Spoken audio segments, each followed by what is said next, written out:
Hello, survivors, and welcome to First Aid Spray, a Resident Evil podcast by fans for fans. This is episode 95 of the show, and in this edition, we're searching for our extraction point as we tackle Resident Evil's mysterious Mr. Death in Profile, HUNK. My name is Sai, and joining me on the panel this week, starting the podcast the way any true badass starts anything, which is lying face down in a pool of water, it's Fire Button Steve Valance. How do I follow an intro like that? Hi, everybody. And our special guest this week, brutally snapping the neck of anyone who slanders her beloved Jack Krauser, it's ChaoticClaire, aka Lena. Hello! Every episode of First Aid Spray is recorded live on Discord, so join our server now to become part of our fantastic community that includes Resident Evil diehards and newbies. If you'd like, you can support the show via our merchandise store or over at patreon.com/FASprayPod for as little as $1 a month. All of this and all our social media links can be found at our website, faspraypod.com. So, no housekeeping from us, so let's just circle right round to our guest. Welcome to the show, ChaoticClaire. First question I always ask every guest, how did you kind of join the Resident Evil sphere? What was your first introduction to the franchise? Well, it all started in the late 90s by just pure coincidence, really. So all I had was a Super Nintendo, and my dad's friend, he went away for summer, and he asked if we want to have his PlayStation in the meantime. And summer holidays, you know, I was a kid. I was like, yeah, sure. Yes, please. And he just gave us a bunch of games, but with no context and also no memory card, which was fun. Not. And we just played game by game, and it was everything. So we had like, I think Disruptor and also Bubble Bobble. Anything from like super violent to super kid friendly. And then we popped in Resident Evil. And funny thing is, so it wasn't in the original case. So we didn't really have like any idea what this game was. And my dad also skipped the intro cutscene. So the whole live action sequence uncensored, it was the director's cut. So it started with the stars in the main hall, and we had no idea like what was going on. Why is there people in this house? As soon as we found the first zombie, we kind of knew what game this was. And obviously, like my mom, she was like, "No, turn this off. She's way too young." Blah. But then we all got hooked on it. Like, you know, the more key items we found, the more doors we unlocked. We just couldn't stop. And obviously, like without a memory card, we could never finish it. And then we borrowed the PlayStation again and again. But by next year Christmas, we then had our own. And then I got Resident Evil 3 for it. It was my first own Resident Evil game. And the funny thing is, my parents and I, we still play together. So every time a new Resident Evil game comes out, they want to know. They all watched all the CGI movies. So, wow. Yeah, that's how it started. That's so cool. Thank you. Other than just like asking people that question, I always point out how lovely it is to hear all these little personal stories. And you're certainly not alone in terms of just people on the podcast, I think, that have come on with a very similar story of like, hey, we didn't have a memory card, so we couldn't really get that far, but we just kept playing it anyway. But I think you're the first to say, hey, we didn't have the correct box, so we didn't know what it was. That's kind of fun. Yeah, and then the skipped intro and just like people in a big hall. Like yeah, no context. That's like, very strange. Barry, where's Barry? And we were like, who is Barry? It's a better question. Yeah. Why is Barry? Sorry. Of course, people might know you from Resident Evil, the community, you know, our community as well, but just the Resident Evil wider community on social media. You know, you're quite a prevalent person. Everyone knows you and has nice things to say about you, I'm sure, because everyone seems to have sort of get on really well with you. But also they might know you from cosplay as well, because you've done some cosplay stuff, just broader video game stuff, but also Resident Evil specifically. How did that come about for you? What was your experience in terms of getting into cosplay? Well, so after getting Resident Evil 3, and then a few years later, I'm dating myself 20 years ago. Oh God. So I like Apocalypse just came out, the live action movie, and RE3 was my big game for me back then. So obviously I thought like Jill is just the coolest ever. Mhm. And then a costume party came up from school. And I thought like, okay, you know what? I just want to, like, she's so cool. I want to look like her. Mhm. That was before the big internet days, like the internet like it is today. I didn't even know the word cosplay. Sure. I just knew I wanted to dress like her and just like for one evening feel as badass as she is in games, in the movie. And then my mom and my cousin, they're both like amazing with a sewing machine. I'm not. I'm more of a crafter. They helped me to get the tube top, the blue tube top. And then I got like a black mini skirt, a white jacket, some boots. Didn't bother with a wig back then, because it was just a school party. But I felt like the coolest ever. Everyone thought I was Lara Croft. Like, you're not even, like, they were like, "You're Tomb Raider, right?" I'm like, "Yes, I'm a franchise." uh, but yeah, that's how it started. And after that, I was like, okay, this was fun. I want to do more. And then Claire was the second one. And then obviously, like, she is the one I'm most known for. And then social media became a thing. And then I like found other people who are also into this. We started to go to conventions, and just one thing led to another. And the more you do, the better you get. Like, I've remade some cosplays from time to time. Yeah, and then by 2000, when was it? 18, I didn't think much of it. I didn't even know, like, they would consider it, but just for the funsies, I commented on a Capcom Germany Twitter post. They were looking for cosplayers for Gamescom, and they hired me. And before I knew what was going on, I was like shaking Capcom people hands, dressed as Dante, in Cologne at Gamescom. And then later they hired me again for a Resident Evil 2 event, and then again for another Devil May Cry event. So yeah, that kind of like, from just like a school costume party to then actually like shaking the hands of like the Capcom developers. That's pretty amazing. Yeah. So yeah, I've taken like a few steps back ever since the whole pandemic, taking a bit slower now because it was getting a bit much towards the end. But I'm excited to cosplay Pyramid Head in a few weeks. Nice. In the middle of crafting that. Cool. So I don't much anymore, but if I do something, I do something big. So one big thing per year, that's still exciting. Yeah, thanks. That's cool. All right, Steve, let me take us into the Resident Evil headlines.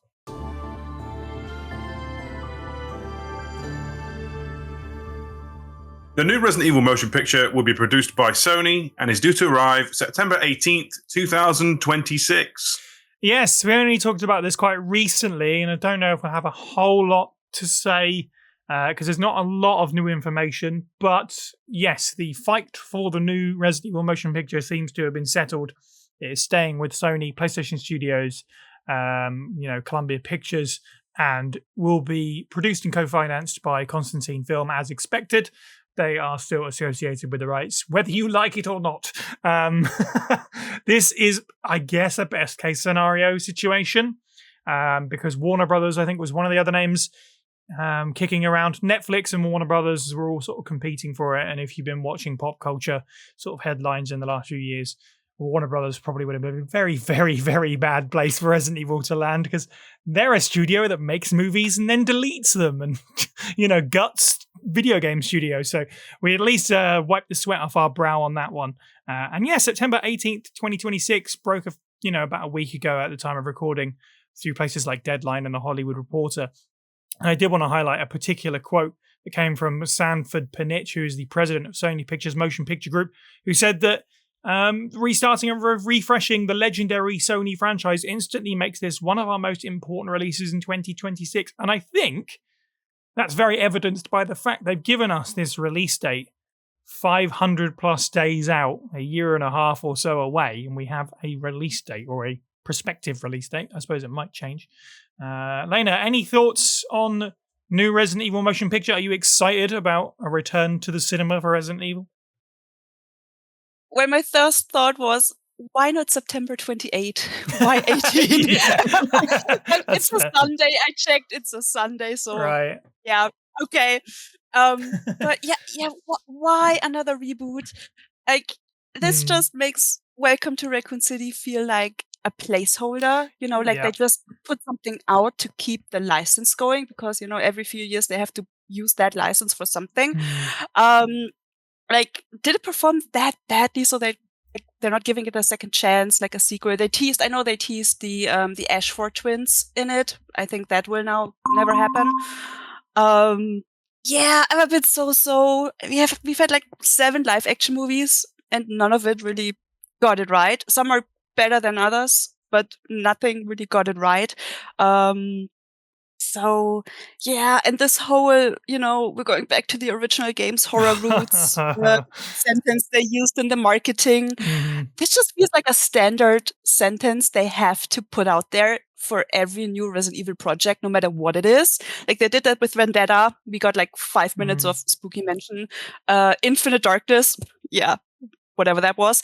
And then like even like RE6 back then with Leon's campaign and of course Welcome to Raccoon City, which kind of got it right, at least the tone and the visuals, they were on the right path. But yeah, I think I believe it when I see it. Yes. Will I see it? Yeah. Will I be part of the problem? Yeah. Well, yes, exactly. But, yes. Yeah, like great point about Welcome to Raccoon City. I feel exactly the same way. It felt really weird at the time, and we talked about it when it came out, how it was like barely any marketing, and it was put between the new Spider-Man and the new Ghostbusters and like a couple weeks before Christmas, and it was kind of set up to fail. And now with them doing a new reboot and making such a big deal of it, it does make that film feel even weirder in retrospect. For the record, apparently it made $42 million back on a $25 million budget. So I don't know how much marketing it would have had on top of that. So it at least probably broke around even, maybe made a slight profit. But that is nothing compared to the amount of money that the Anderson films sort of made individually, let alone overall. But this feels like the next big Resident Evil film. They're making a statement here by setting this release date out a year ahead of time and kind of going to deadline and stuff with this report. It feels like a way bigger deal than Welcome to Raccoon City ever was. It is very bold, and I'm not even sure if like 500 something days is actually enough with shooting and then like post-production or the CGI editing whatsoever, but they seem confident in it, so let's just see what they come up with. They can still like rearrange around it, right? If it turns out that they have to, they can. I mean, just because they've set a date doesn't mean they have to stick to it. So it's nice to have confidence, though. I have had my cup of coffee and I've slept on the right side of the bed this morning, so I'm not going to come at the film with a full set of like horns and heat. But I'll have to wait until I see a trailer before I can really give any kind of confident statement. Like I have seen stuff related to, is it Zach Kreger? Barbarian, yeah. Mm-hmm. And so if he can maintain at least a little bit of the first half of that film's tone, I think we'd be on to a winner. Mm-hmm. But people can direct all sorts of things. I mean, for example, W.S. Anderson did Event Horizon, but he also did stuff like, what's it called? Space film rubbish. Oh, it's got Norman Reedus in it. Pandorum. Oh yeah. So it's a mixed bag. Don't. Mortal Kombat though, like props. That's still good. That's still a fun film.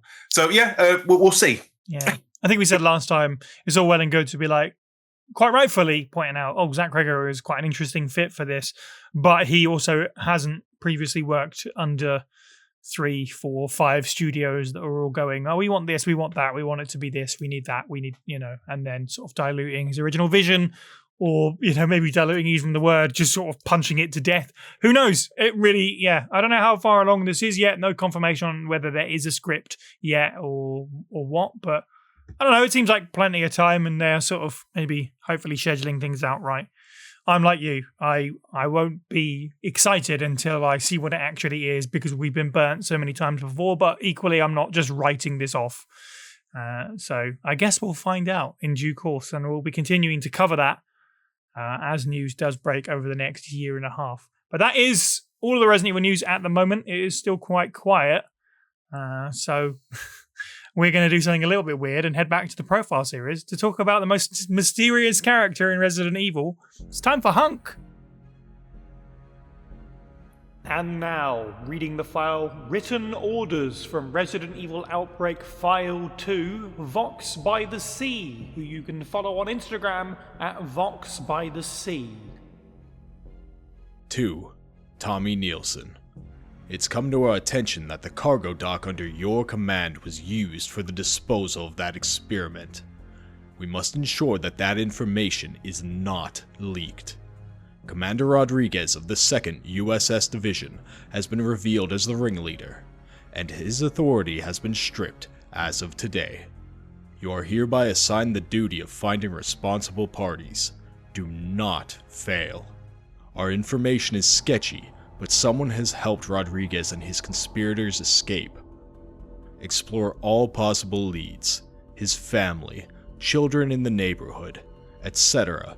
Of course, you are sworn to absolute secrecy. The company does not tolerate those who try to soil its reputation. If you want to wake up in the morning, I suggest you do as you are told and do it well. B. Rowell.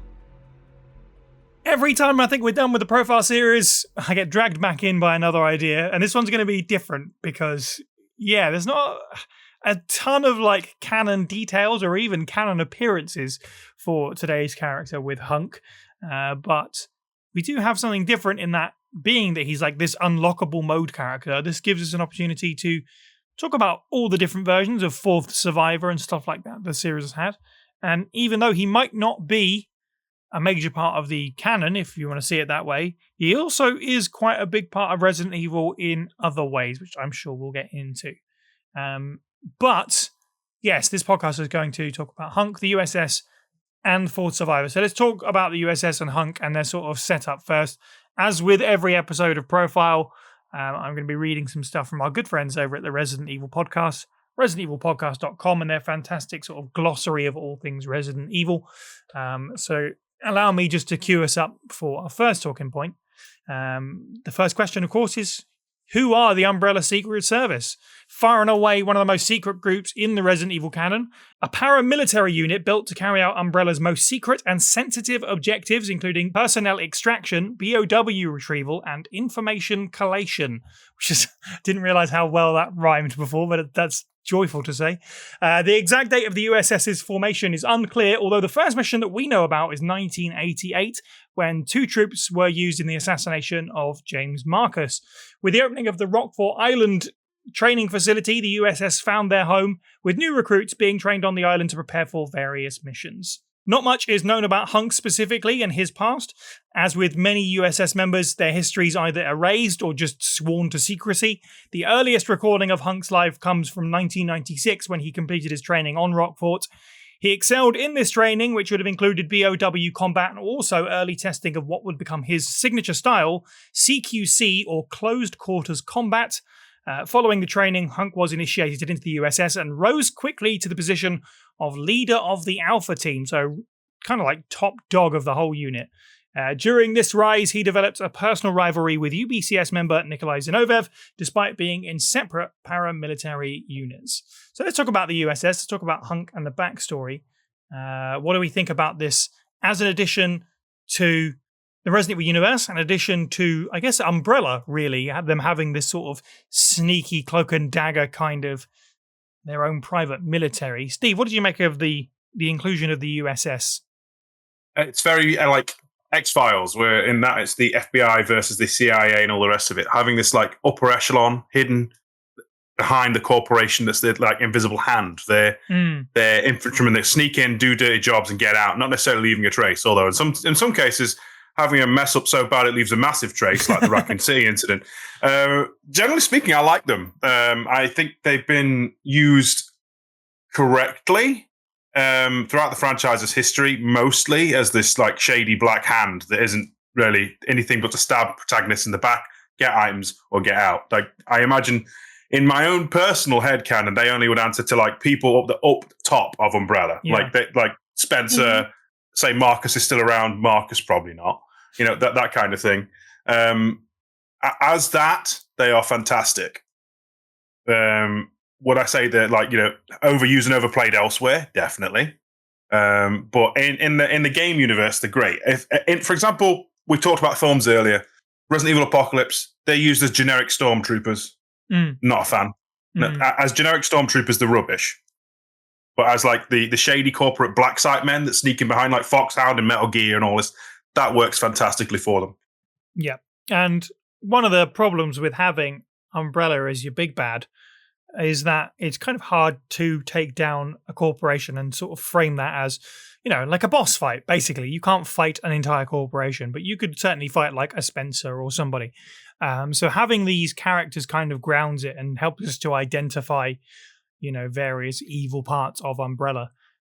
If I was being cynical, they are a bit mystery for mystery's sake, I suppose, but I think that's really cynical. And I think that's a really silly point of view because these kinds of characters and these kind of units are really prevalent in media. I mean, to be honest, they're probably, a reflection of the real world, whether or not we know about it or want to know about it. But they suit a function in media very well, and I think the U.S.S. suit their function in Resident Evil very well. When they do serve a story, as they do in Resident Evil 2, which are the most prominent, like they're a big part of RE2, and I really love the fact that they're kind of like a catalyst, as you've kind of alluded to, Steve, for really everything that happens in that game. Lena, what do you think of the U.S.S? Well, same, pretty much. Yeah. I think, adding them in RE2, it just made sense, to go bigger. Resident Evil 1, it was very small or contained, but then 2 opened up like the whole world of Umbrella, Raccoon City, and so on. So it just made sense to. Of course, Umbrella has like a secret spy assassination squad. Of course they do. They're evil, bad company. Wouldn't make sense. And then RE3 even like added on top of that with the U.S.S, so we get like more fractions or divisions. The only thing I always found a bit weird is when we learned that Rockford is the training grounds, where the game doesn't really reflect that, So like we have labs and we have locker rooms, courtyards, hallways, like a control room, sewers. That's a great point. Like no shooting range or a gym or like I don't know, like dorms where they sleep in or something, or like a mess hall. Like all we see is like this the prison area, the concentration camp, and then what is actually like the training facility. It's just a bunch of hallways and rooms. Yes. So I don't know what they're actually training there. That's a really good point, because the only sort of like dormitory area and, as you say, mess hall area that you see is the prison bit, like that little shack where the dogs come out from underneath earlier into the game. But you would assume that's for like the prison guards and the prison staff, not the U.S.S. Why don't the U.S.S? Maybe they're so cohabitating, secret, guys. Oh, maybe they're doing it all together. Like guy with a gas mask on one bunk bed, guy in prisoner garb on the other. They're so secret that even their dormitory is secret. That's what it is. Probably. Hey, that is something that a Code Veronica remake could certainly stand to expand upon, like this whole U.S.S. thing. It'd been cool to see a bit more here and there about them. I don't want to see necessarily any more U.S.S. characters, but indications that they would there would be really, really cool. But yeah, you don't have to walk through a building, but maybe just see something in the background, of like where you can walk. Just it's like a background drop. But give us something. Let's talk about HUNK then. How do we feel about HUNK and his introduction into the series and kind of as part of the U.S.S. as sort of the leader of that unit, even though they are stormtroopers, indeed, kind of outfitted largely the same, at least at this point in the series. And we'll obviously get to that with Operation Raccoon City a little bit more. But he is the sort of standout one because he's the character. He's the one we get to play as in Resident Evil 2. I guess, what do we think of the sort of design is the main question. Lena, what do you think of HUNK's gas mask clad design? I mean, it started out pretty simple. But back then, like, he already stood out because RE2 has this color theme going on. So we've got like red and blue, Leon and Ada red and blue, and then again Claire and Sherry red and blue. And then the other bad guys, they usually wear white, like lots of white. It's lab coat. But he is all black, or like at least as black as the PS1 could portray that in game. Yeah. So he already stands out, and I noticed he doesn't have his iconic red lenses in the start screen for Survivor, and not in the CGI cutscenes either. But he has it in his character icon in his menu. Right. They have little red dots in the CGI, don't they? It's very odd, but there you go. I mean, it's a start. It's a start, and then RE4 gave us like the first real update of this look, which was great. And then they kept that for, I think I counted it. It's like 14 years. Goodness. Yeah, I know, right? Yeah. Well, I mean, yeah. I was going to say, I mean, it is undeniably cool, and it's kind of iconic, which is kind of incredible because it is so simple. It is just like SWAT gear with a gas mask. And then Remake came around, and oh my god, that's so cool! Like, best character update in the whole game. I know I bitched like hours about Claire's weird new look. I mean, Leon is fine. I always preferred Ada's leggings.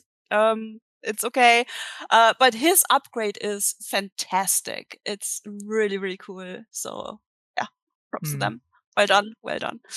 Yeah, I think the design kind of changed, and we'll talk about this as we go. It was a bit of a jump at the beginning there, and then it's kind of been a bit of an incremental sort of thing and sort of refining of the stuff. But I love what they've kept. Like you say, don't fix what isn't broken.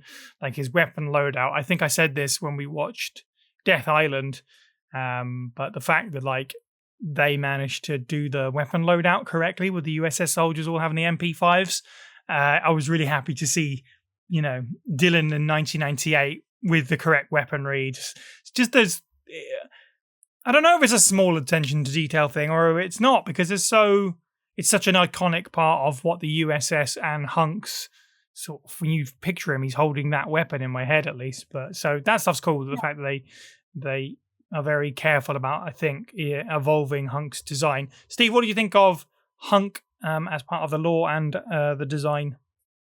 His original design, I feel, is a riff on Ghost in the Shell's. Like, have you ever seen the anime film? In particular, the final chapters have a sequence where the protagonist is fighting against a platoon of soldiers and a tank.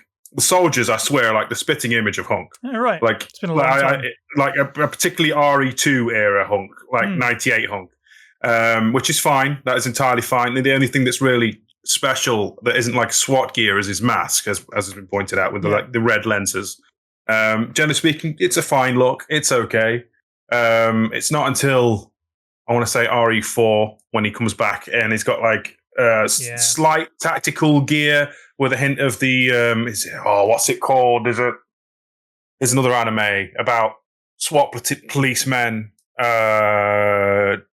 Jinro, I want to say it's Jinro, something like that, where they've changed it to be a bit more militarized, and I don't want to say stormtrooper fascistic-esque, but a lot more intimidating. And that silhouette carried through up until modern day, where it's a remake of 1998, but with a more intimidating mask. And I think that is it's now his iconic look, isn't it? It's gone all the way through to 4 remake. As the silhouetted black tactical gear man with a gas mask with red lenses, he really does somehow cut an intimidating figure, despite sounding generic when I say it.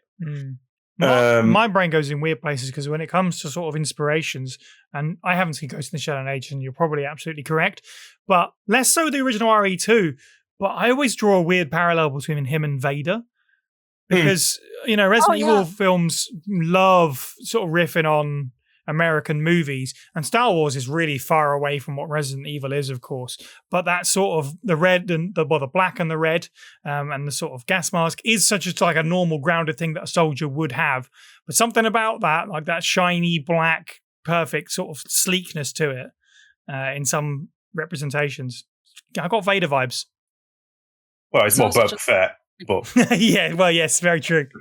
But also the whole faceless badass trope. Yes, Master Chief or the Doom guy. I'm not into Star Wars, but I've read the name Boba Fett so many times because they compare him all the time to Hunk. So it's just that, and it works. It works. Okay, cool. Let's do a little bit more of the canon, and then we'll start breaking down some appearances. So, of course, most of these appearances will be September of 1998, when the U.S.S. were called into action to Raccoon City. After learning of William Birkin's planned defection to the U.S. government with his near-complete G-virus, Umbrella headquarters send in the Alpha Team to recover a sample. Infiltrating the lab using the sewers, Hunk leads Alpha Team into the lab. After Birkin refuses to hand over the G-virus, the U.S.S. open fire, leaving the scientists for dead and taking a suitcase of both the T and G-virus samples. The U.S.S. swiftly exit the lab, unaware that Birkin has actually been holding a sample in his hand the whole time. Close to death, Birkin injects himself and becomes his own creation. This monster, as we know him now, G, systematically stalks the USS soldiers back through the sewers and pretty much just decimates them. Per his namesake and true to his reputation, Mr. Death and the Grim Reaper, Hunk is the only survivor. He comes around a day later after being knocked out by G, as I said earlier, face down in some water, and contacts Nighthawk, his helicopter pilot, and arranges for a pickup at the RPD roof. Battling through the now infected Raccoon City on the 30th of September 1998, Hunk evades the undead and other monsters to escape the city, bringing the G-virus back into the hands of Umbrella. So yes, that will bring us to the Raccoon City incident. 4 things to talk about here. Let's start with the original appearance of Hunk in Resident Evil 2 1998. And first point I just want to make out of the gate is just, this is still one of the coolest unlockable modes in Resident Evil history, which is incredible because it's the first one. Like, sure, Resident Evil 1 had unlockables, like, the machine guns in the PC version, and obviously costumes. But in the Sega Saturn version, there's like X mode thingy. There is EX. That's very true. Golden Tyrant. Yeah, battle mode. There you go. So it's not the first one, but it was the first one released on the PlayStation, because the Sega Saturn version of RE1, that was very much like we need some extras to make this seem like an attractive proposition. But it's a really good point. I hadn't considered that, but this is like introduced a fresh new character. It's not like battle mode in RE1 and RE2 where it's just like kind of a precursor to Mercenaries where it's just shoot some fun stuff.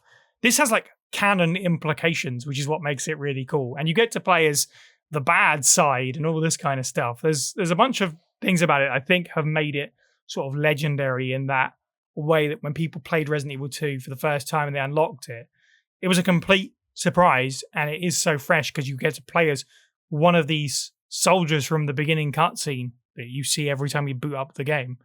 Lena, what do you think of the original Resident Evil 2 version of Fourth Survivor?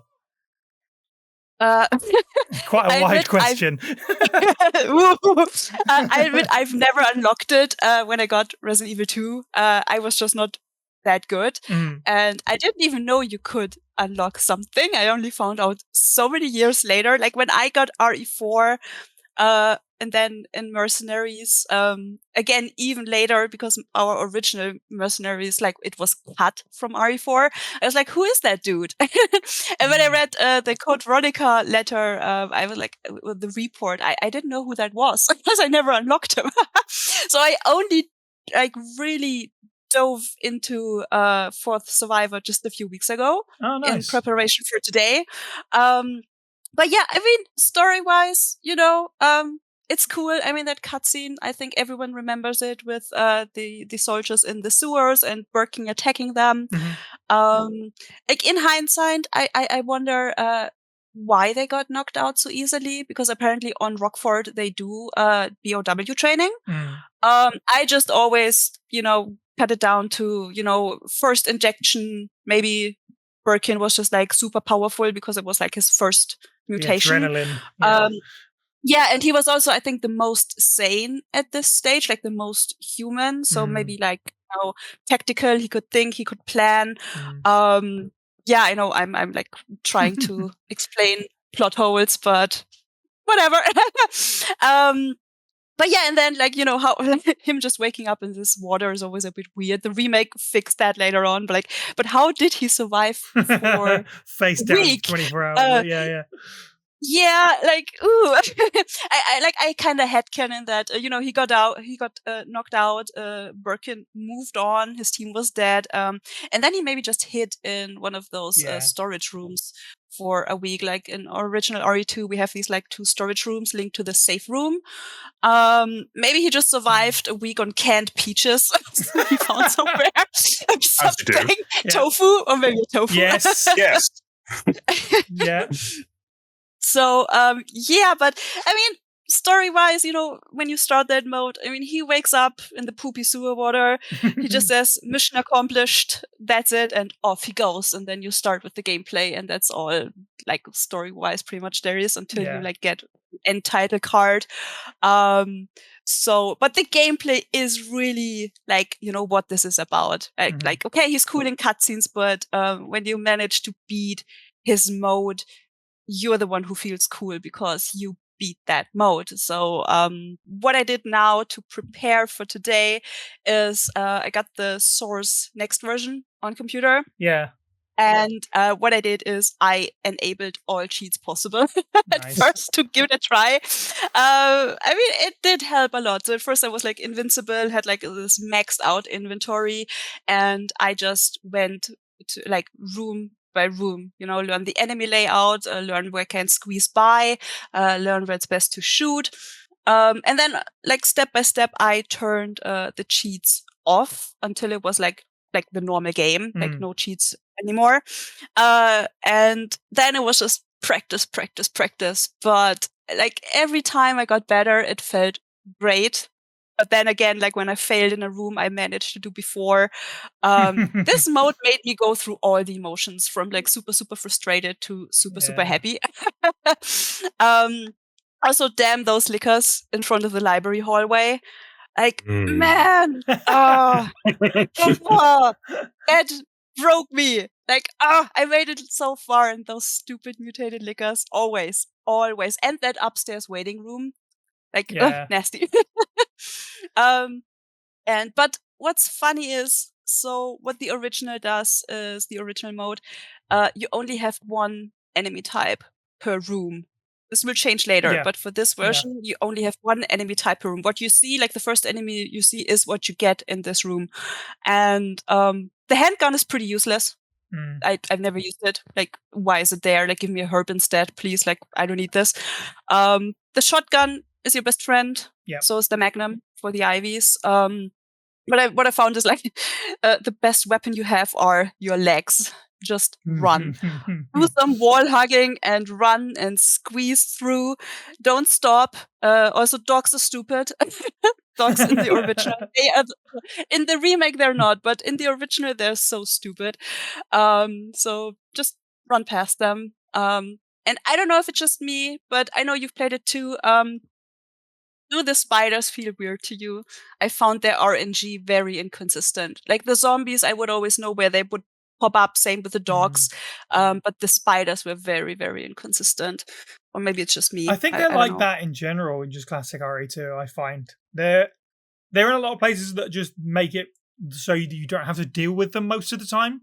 But they do just kind of run about the place in weird patterns every time. Like they seem to be in just slightly different spots every time I play it.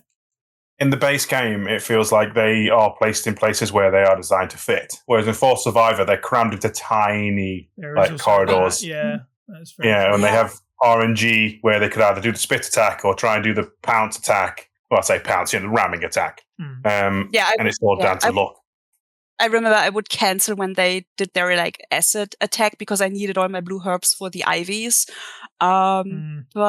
But yeah, so it was fun. Like 3 weekends. I spent 3 weekends on this. Nice. And the better I got, the better I felt.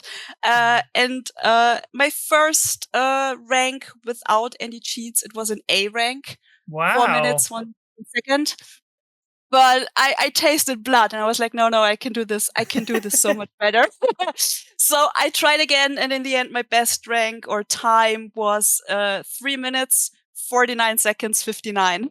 Nice. Jeez, that's way better than me on that. God, that's a classic RE2. That's nightmarish. Steve, I'm starting off high. Yeah, you really are. Steve, what did you make of the original Force Survivor? And let us know what your experience has been like. Don't worry. You won't be worse than what I've got. So obviously the fan acronym for HUNK is Human Unit Never Killed. Yes. Which I think is naff and rubbish, just so it here. But Thank for me, you. in an RE298, particularly for Survivor, he's known as Husk. Human unit sometimes killed. Obviously, I've been playing RE2 since it came out in '98, and I love the game dearly. But it's one of those things where you have to get really good and cross a threshold of knowing how to play the game before you can beat For Survivor. I feel like that is you have mastered this game, which is appropriate because you have to beat like either 2 scenarios and get like A ranks or all scenarios to unlock it. So you should know the game at this point, young Stephen, in 1999 or 1998 when you're playing it. No, I didn't beat that for like 10, 15 years. That's how hard it was for me. But looking at it now, I remember looking at strategy guides online, getting old written magazines, and particularly Lena pointed out like the enhanced liquors and corridors. And there's one bit in a guide where it's something along the lines of, right, when you walk in, immediately run forward 2 steps and then hard turn 90 degree into the sofa and hug it for dear life. And like, right, stuff so like detailed. This. Yeah, that is so easy. I have 3 strategy guides. 2 don't even like mention anything. Like they just tell you like you can unlock this mode, have fun, and the other one pretty much this room just says good luck. Yeah, it's distinctly, it's like vividly etched. Remember, hug the sofa for dear life, or you are going to die. Generally speaking, it's always a bit of a weird one because, as we have said, he wakes up in a puddle of sewer water, having been unconscious or something for a week. I like to headcanon it myself that there's like a vent grill behind where he is on the floor. It's low level. I like to imagine that he's crawled through it. He's been hiding in there for the majority of the week, and he's just been so tired from crawling through all this sludge. He has a quick nap before we get to control of him. Either that or he's just mastered the art of water breathing for an incredible amount of time. But no, it's fun.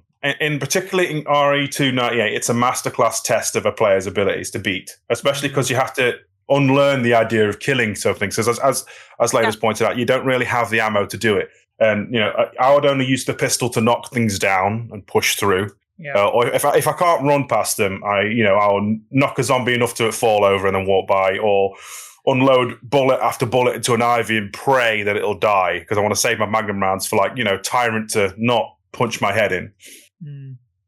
So I always punch intentionally because the first time he does a swing and then he does this like overhead punch. So I get hit by the swing, but when he lifts his arms, I squeeze by. I take the hit. So props to everyone who gets no damage. I obviously don't, but yeah.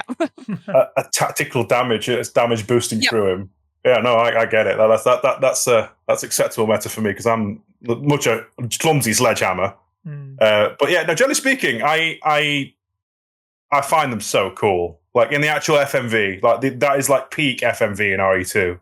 Yeah. Annette's recollection, where she's recounted stuff. I mean, admittedly, he doesn't have much to say. It's like, we're here to collect the G-virus sample. And, whoa, watch it. You almost hit the sample. Yeah, that's it. But there's something cold, cool, and professional about HUNK, which stays true. I feel like this is something that will be in any appearance where he has a speaking role as being it. The air of professionalism. And, being accountable to oneself, survival is your responsibility, I think is one thing that always rings true to him. And it starts here. Even if it's as simple as, do not hit the sample. We're here to get that, you Burke. Yeah. Yeah, no. It's also with the voice.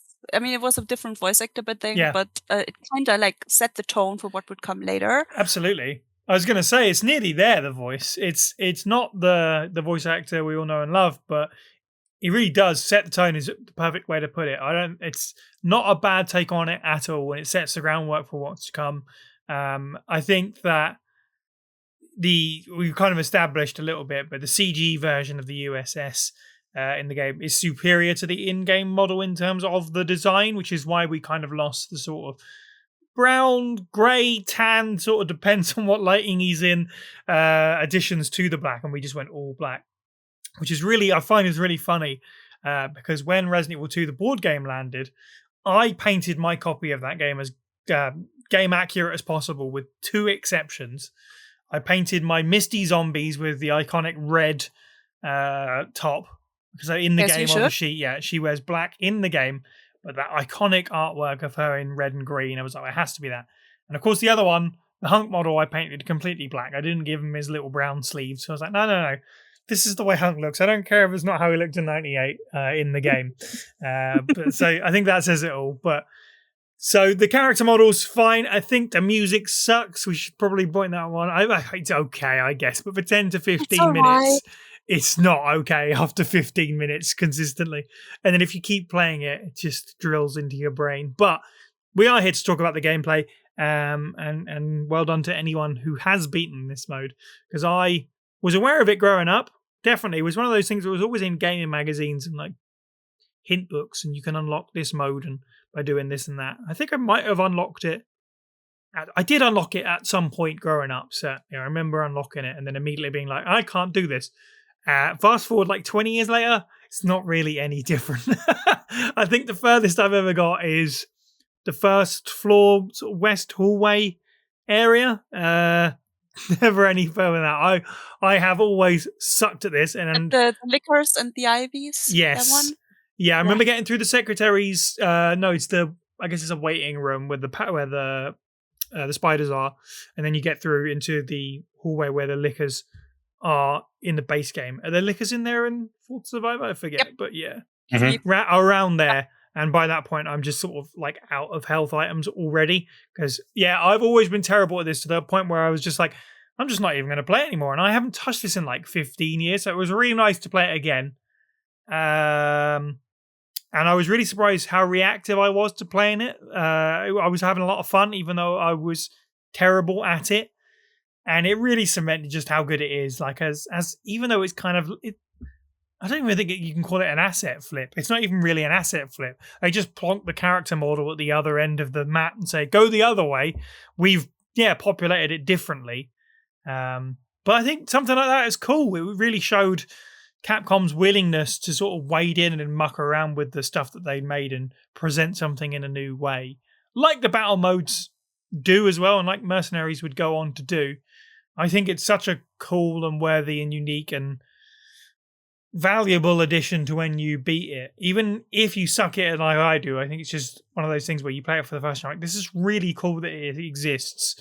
They get to play as the bad guy, that I get to run the other way. And what the heck are they doing? Who put crows in the basement? Like weird things like that where you're like, this makes no sense, but I'm kind of here for it.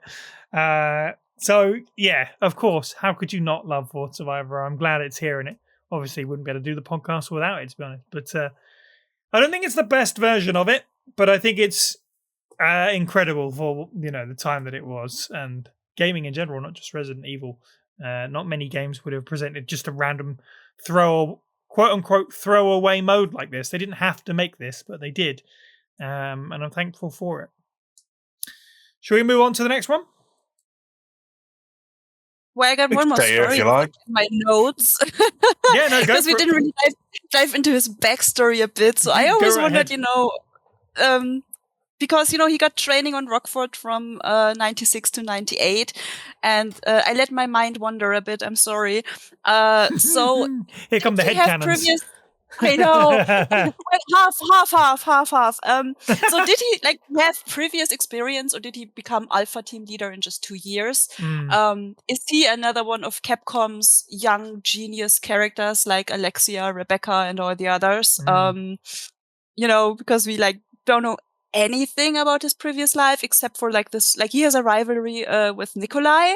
By the way, I think Nikolai started it. Definitely. Yeah, looks too professional. He wouldn't pick a fight. Probably over something stupid like a game of poker.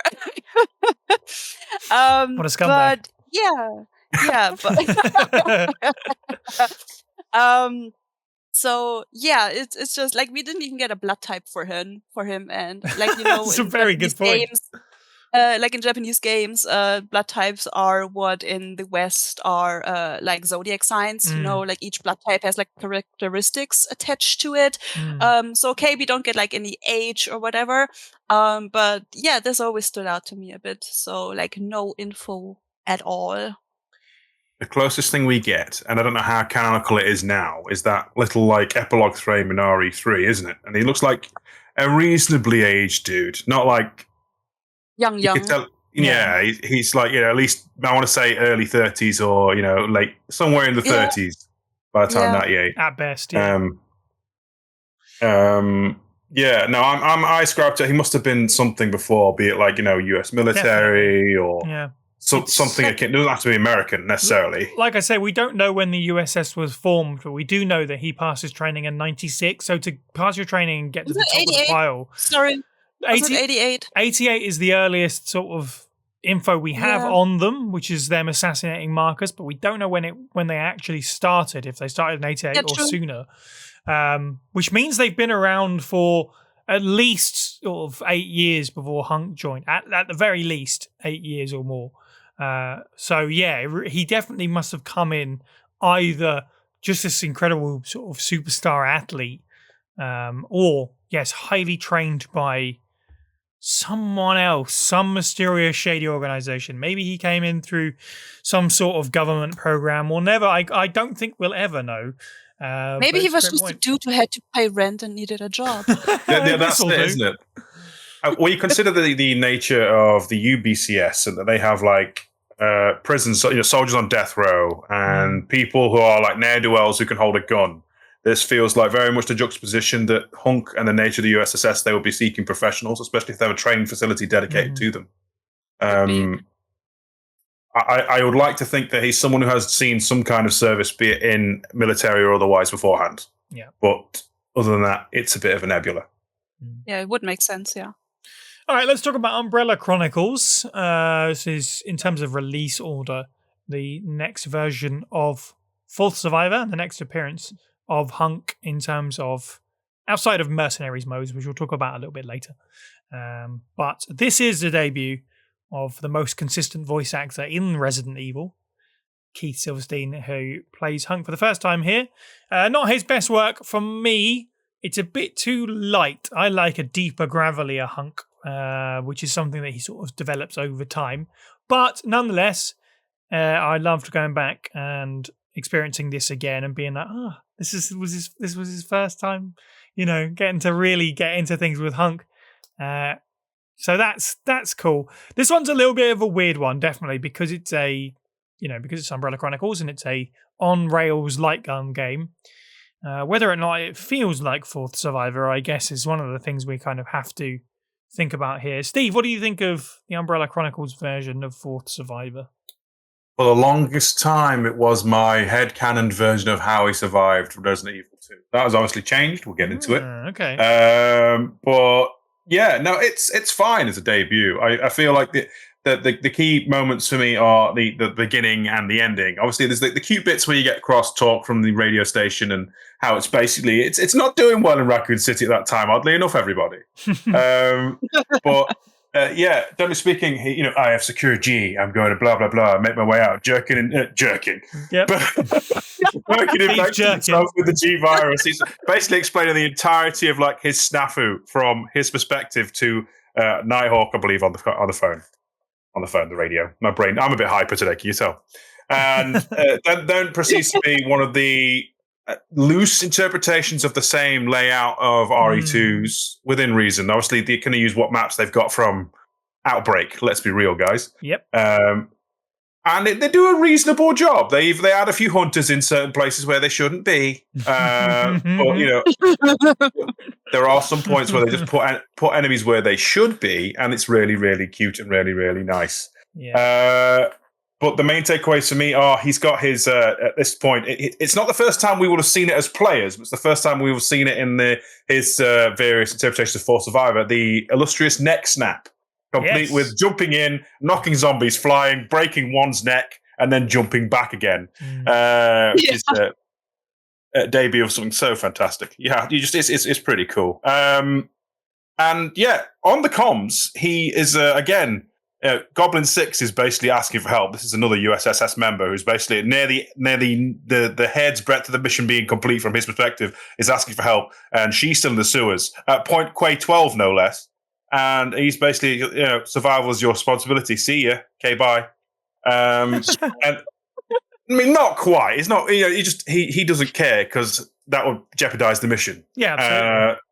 And then he has the oddest monologue, which I believe is just riffing on the original dialogue, which is "The death cannot die," which is like RE3's epilogue slide, which to me just screams it's a typo that they just left in. Not to be mean, but generally speaking, as the first time having Spunk, God, my brain is not here today. As having Hunk be a character beyond just Alpha Team here, mission accomplished. It was pretty good. So, God, yeah, there's so many things you said there that I want to get into. It is absolutely, I love that. It's like, oh yeah, look at this room. They got the right enemy in this room. That's nice. It is kind of fun when they change it up, except when they enter hunters for reasons because they had the asset, I guess. It's really cute that it follows a largely faithful route right around the time that it runs out of the Outbreak File 2 assets. It's like, oh, we can't go down the first floor west corridor, so I guess we're going up the emergency ladder and onto the balcony this way. So in that sense, it is shorter because they have less the RPD to work with because they didn't model it for desperate times, as we all know. But they slow you down at the end there with a bunch of just like a wave of zombies and stuff. It's fine. I think it's funny that Hunk gets like the RE4 shotgun and not the classic shotgun. Or do you get to pick weapons? You do pick weapons. Right. You can choose. Yeah. Okay, I watched a playthrough and someone totally non-cannoned this and gave him the striker shotgun. I didn't get a chance to play this again myself, so I just had to do with watching, unfortunately. But what I did see at the end that really made me laugh, you talk about the death cannot die and the death won't die. He says at the end here, and this might be again me being an idiot. He says the survival rate was 4%. I got something about that. Yeah, that he does. Yeah. Surely he's just saying then that's him basically going, look, I said fourth survivor kind of, but if the survival rate was 4%, that means there was 25 people and only one of them survived, which is not a very covert team if there's 25 of you. Depends what they're doing around Raccoon City. They don't necessarily have to be their side. I suppose so. I just figured he was referring to Alpha Team. He's reporting back on his mission, not just various other people that he doesn't know. I think it's just Birkin was very busy in the sewers. Yeah, maybe. I thought this is like the whole city. So for the whole city, there's a 4%. Maybe that's what they mean, yeah. But it just came across to me. At that time, he says that it's already absolute chaos, like hours before they nuke it. So I just thought it's like another take on the whole number 4 thing. Yeah, I think so. With like the Japanese word "shi," meaning death, and 4.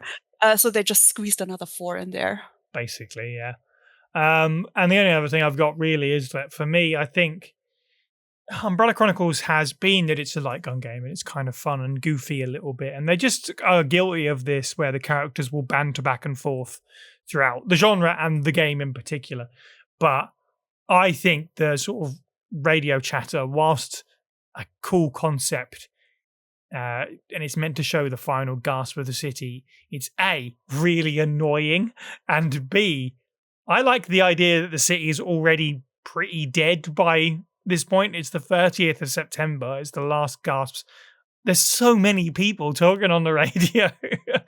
I don't know. It doesn't work for me personally. I like the cold, echoey silence of Raccoon City at this point, not radio chatter from loads of random voice actors.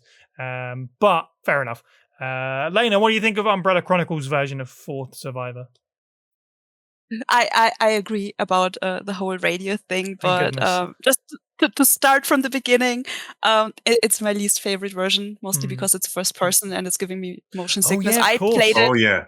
I hooked my Wii up to my TV, and I played a few rounds. Like 3 or 4 is tops I can do before I start to feel like really dizzy. But I admit it is like the first time you see the intro cutscene, it is kind of hype when you see from his point of view through his red lenses climbing up that ladder.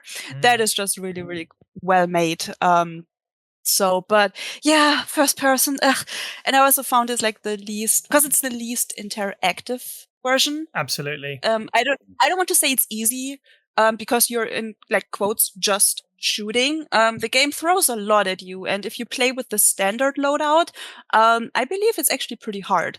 Like I died on my first try, and then after that I made it.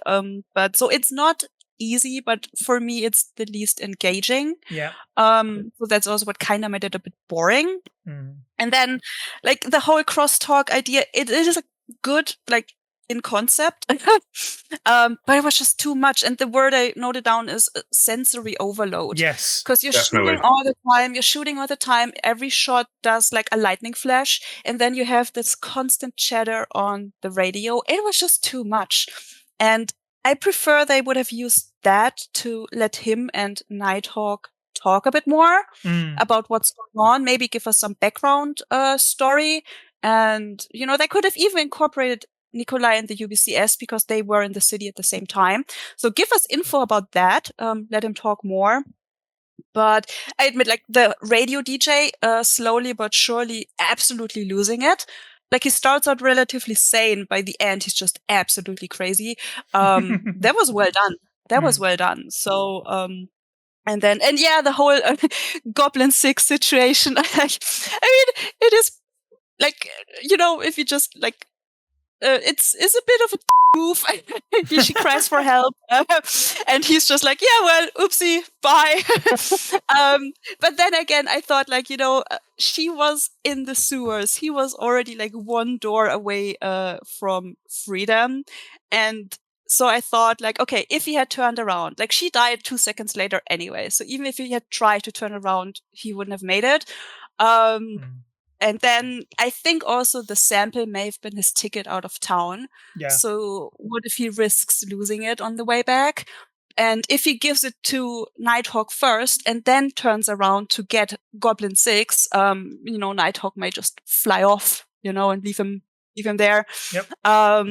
Tis the umbrella thing to do. Yeah, and one of the main characters, they would have turned around, definitely, because we play as the good guys, but he's not really a good guy.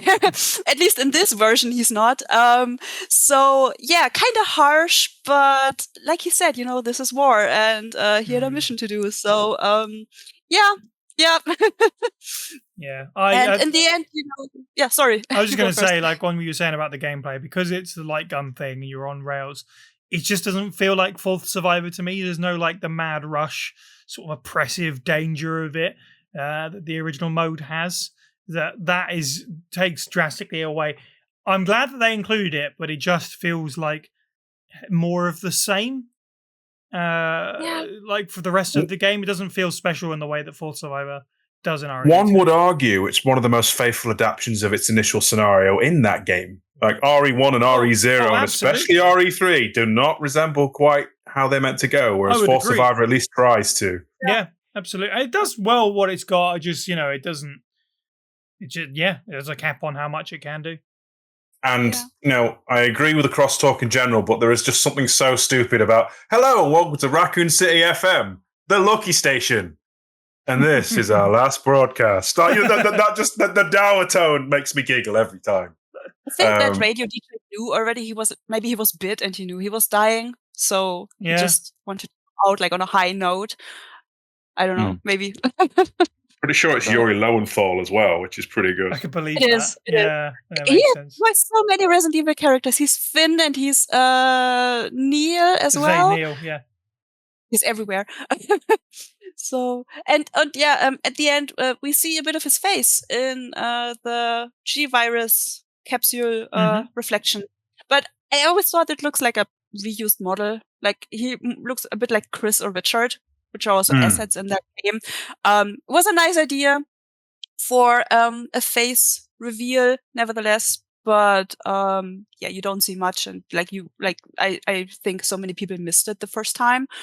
So not my favorite version, but but one thing I did like, I was able to unload a whole submachine gun into IVs.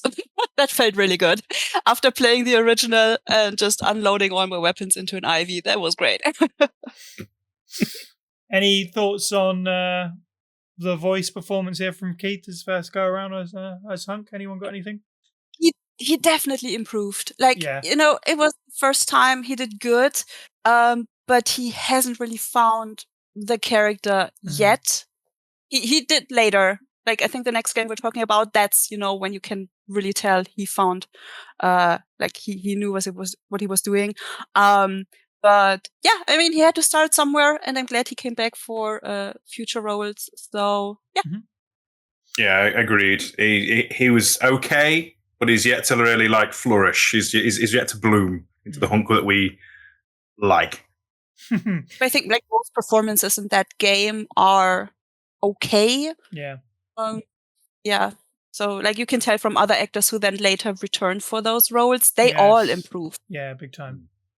All right, cool. Let's move on to Operation Raccoon City. Obviously, this one, we're going to talk about it because it's another interpretation, sort of, or around the events of HUNK's time in Raccoon City, but it's not actually, doesn't include a full survivor mode. But he does show up in the campaign and interact with the U.S.S. soldiers in that game. A game that we have yet to talk about too much on First Aid Spray. So I guess it'll be nice maybe to touch on it here. Will it be nice? I don't know. I guess we'll see how everyone feels. But yes, it was very funny to search this up. Again, short on time this week. I do apologise. So rather than play this one, I just Googled YouTube HUNK in Operation Raccoon City. Turns out wouldn't have needed to play it. He's in 2 minutes of 16 cutscenes total. That's basically it. You watched the same video. I bet we did. Which is really funny to me because the game is built around how cool the U.S.S. are, and then your star member of that group is in it for 2 minutes and 16 seconds total. It gets worse. It gets worse. In the Spec Ops campaign, his model is used as one of the generic U.S.S. bad guys. Of course it is. Of course it is. And of course, when I say talk about it here in terms of the interpretations of Resident Evil 2, I will stress canon debatable, I suppose. Depends if you want to include it or not. What I will say, it's a good 2 minutes and 16 of HUNK being a gravel-voiced badass, so I'll give it that much. Lena, how do you feel about HUNK and Operation Raccoon City? Well, 2 minutes, 16 seconds. Yeah, well, this is when Keith definitely, that's when he found his HUNK voice. Absolutely. Again, it's just 2 minutes something, but this is where he absolutely got it. I mean, he shows up, he breaks a few necks, he's a badass. He, again, goes back for the sample, that's it.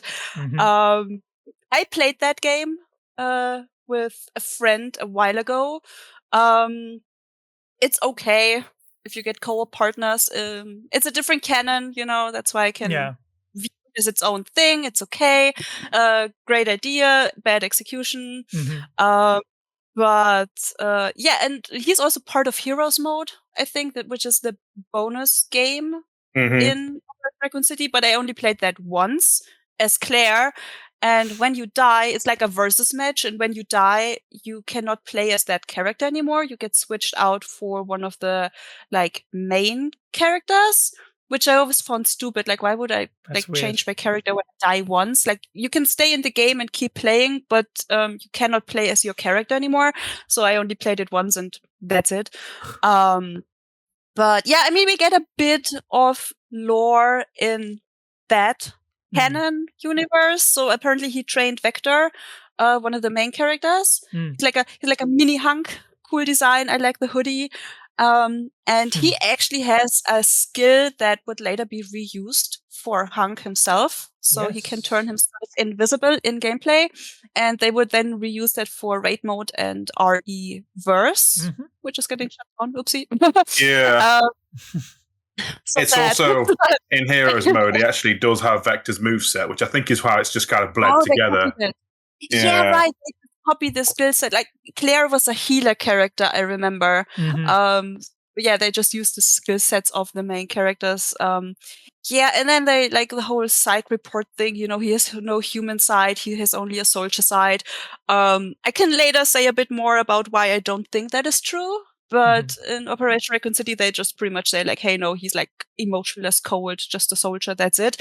But apparently he reacts to the name Bella, but then they never went with that. Is she his mom, sister, friend, girlfriend? I don't know. They just dropped that random piece of lore on us and never elaborated. Weird. Yeah, it Very is weird. It is weird. But then again, he's not one of the main characters, so which is a shame. Like, it was the opportunity to actually do something with that. Yeah, nice cameo. Like, in conclusion, nice cameo. But again, Raccoon City, again. This is also something I will mention later. Again, it's always Raccoon City, always 1998, like, get him out of there. Groundhog Day over here for Hunk. Yeah, like, I just can't help but agree with everything that you've said. It's a strange thing that you described this as a completely right as a cameo in a game where it should have been so much more, even if he wasn't a playable character, but he should have had more of a role. And were this a U.S.S. game set outside of that particular event, that particular day, you could have a fun multiplayer military shooter with Hunk leading your U.S.S. team and not just a guy that shows up in the first mission and then vanishes because he has to go, do Fourth Survivor or go prep for Fourth Survivor by eating his tins of peaches or whatever. It's a shame because everything else is so right. Like, I like the voice here. I like the way that the look here. This is really where we start to get what defines the character, I think. Not on the strength of the game or of his appearance, but the fact that it was built around the U.S.S. This is, I think, what comes to mind when a lot of people think of Hunk, the way that he looks here. Not just like Resident Evil fans, more just gaming fans in general, definitely. And the neck snap, showing up on the neck snap, is the first thing he does. It's just incredibly cool, and it really sets the game up totally wrong and tells you that it's going to be much cooler than it actually is. Steve, what did you think of Operation Raccoon City's version of Hunk? Hunk and the G.I. Joes. Yeah, no, I try and give as much breadth as I can to the silliness of the idea of having a spec ops squad with all unique abilities and skills, all clad in leather and blue LED lights, but then there's just Hunk, and he looks exactly how he should do, and he does, just things that Hunk has done and players have seen to this point, and then buggers off to the sunset. But that's fine, because much like Boba Fett, who only has 2 or 3 minutes of screen time, he does everything he needs to. Yeah. Yep. My bias is screaming. There's a scene where he literally is he's telling the protagonist to basically go and do your game. I've got to go get the sample now. And the way he does it is it's like one of those, oh my God, he's so cool moments. And then he's just squaring off to Birkin with an MP5, which in that game is pants. And so you can assume, Hunk's dead. There's no way he's getting out of that. Yeah. And then you play the rest of a middling third-person shooter with your friends. But enough. We'll talk about that on the podcast. I like the idea of that Vector is like his protege and has been taught everything he knows. That Hunk is basically training people at Rockfort, or in some way is because he's meant to be one of the top dogs at U.S.S. Training U.S.S. members makes sense, especially if they want a particular area of professionalism and their shady black ops stuff. He also decided, that stealth camo is mine now. I'm having it in every other appearance I can, which is cool. But yeah, overall, solid performance from Keith. I think he's evolving. He's not my quite preferred version of Hunk, but he does everything he should do. If you want a mind's eye version of Hunk, Operation Raccoon City, for all of its foibles, gets that mostly right. He's even the encounter with Birkin, where you only see really the intro and hear the altercation, still acts as we expect him to. Professional, a little bit ruthless, but not malicious. He's there to do the job. He slices people's necks open, and I don't think there's a hint of malice in it, which is peculiar for a Black Ops murder man. But No, it's a very good point, definitely. And now, reading the file, Hunk's reports from Resident Evil Code Veronica in character as Hunk Jack Ross, who you can follow on Twitter at JackRossVA. Attention, Mr. Alfred Ashford, head of the facility. Today at 16:32, I arrived successfully from the Umbrella transport base with the large-scale BOW capsule. Extreme care was taken during transport, and all 108 checkpoints were confirmed condition green, in accordance with standard procedures. It is currently being stored in a freezer. There's only one thing that I don't understand. We are normally assigned to special missions. Why were we ordered to transport a frozen capsule this time? I understand that this may be classified as top secret, but without knowledge of the contents, our safety could be at risk during the transport. This is especially important if the contents are potentially harmful. We would like to ask you to provide us with more information should we be assigned similar missions in the future. I still remember the good old days that I spent in the military training center. Nothing has changed since then. We will gear up for the next mission, today at 2300 hours. Umbrella Special Forces Unit, HUNK. Okay, cool. Let's move on to the final version of Fourth Survivor. I think one that is very excited. Everyone's very excited to hear us talk about, and I hope we're very excited to talk about it because I think that the 2019 version of Fourth Survivor from the Resident Evil 2 remake is perhaps the new iconic. Certainly feels like it with the way that games have gone over time, more trending in the direction of speed running and stuff like that, which Resident Evil 3 remake is arguably built around, speed running and playing as much as possible. And these kinds of challenge modes that are now commonplace in video games as opposed to when in 1998, when maybe less so. Some games, sure, but not as sort of ubiquitous as they've become. And to come in and pick up the crown again, I think they did an incredible job with the Fourth Survivor unlock in Remake 2. Steve, what do you think of the latest incarnation of HUNK and Fourth Survivor? As much as we've probably all been building to, yes, this is probably my favorite take on the character and that particular mission so far.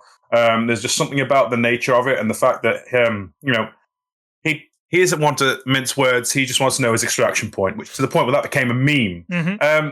The main thing that bugs me about this is not the actual event in the game itself. It's the fact that it was meant to be a surprise. I feel like we got this spoiled like almost a week out from release. There was a little trailer debuting HUNK was going to be in it because there was a bit of debate whether he was or wasn't going to be. Yeah. And it's kind of a shame that we were robbed of that. But no, generally speaking, much like classic Fourth Survivor, it's a gauntlet going from the sewers all the way back up to the police station, but you have to make it over the roof and back into the front gates. And yeah, some of it's nonsense. I don't know how a G mutant, for example, gets on the rooftop, but overall, I like it. I don't want to get into the minutiae of the actual what goes on in the event myself, because I feel like I talk too much about these things in general when I ever do these on podcasts. But speaking as when he is conversing with Nighthawk as the mission goes on, it's definitely the way that the Umbrella Chronicles should have done it, as we've kind of alluded to, I feel, or at least from my perspective. The banter between him and Nighthawk personalizes him in just the right way. Like the main hall where it establishes it's blocked and has to go around and Nighthawk's getting frustrated.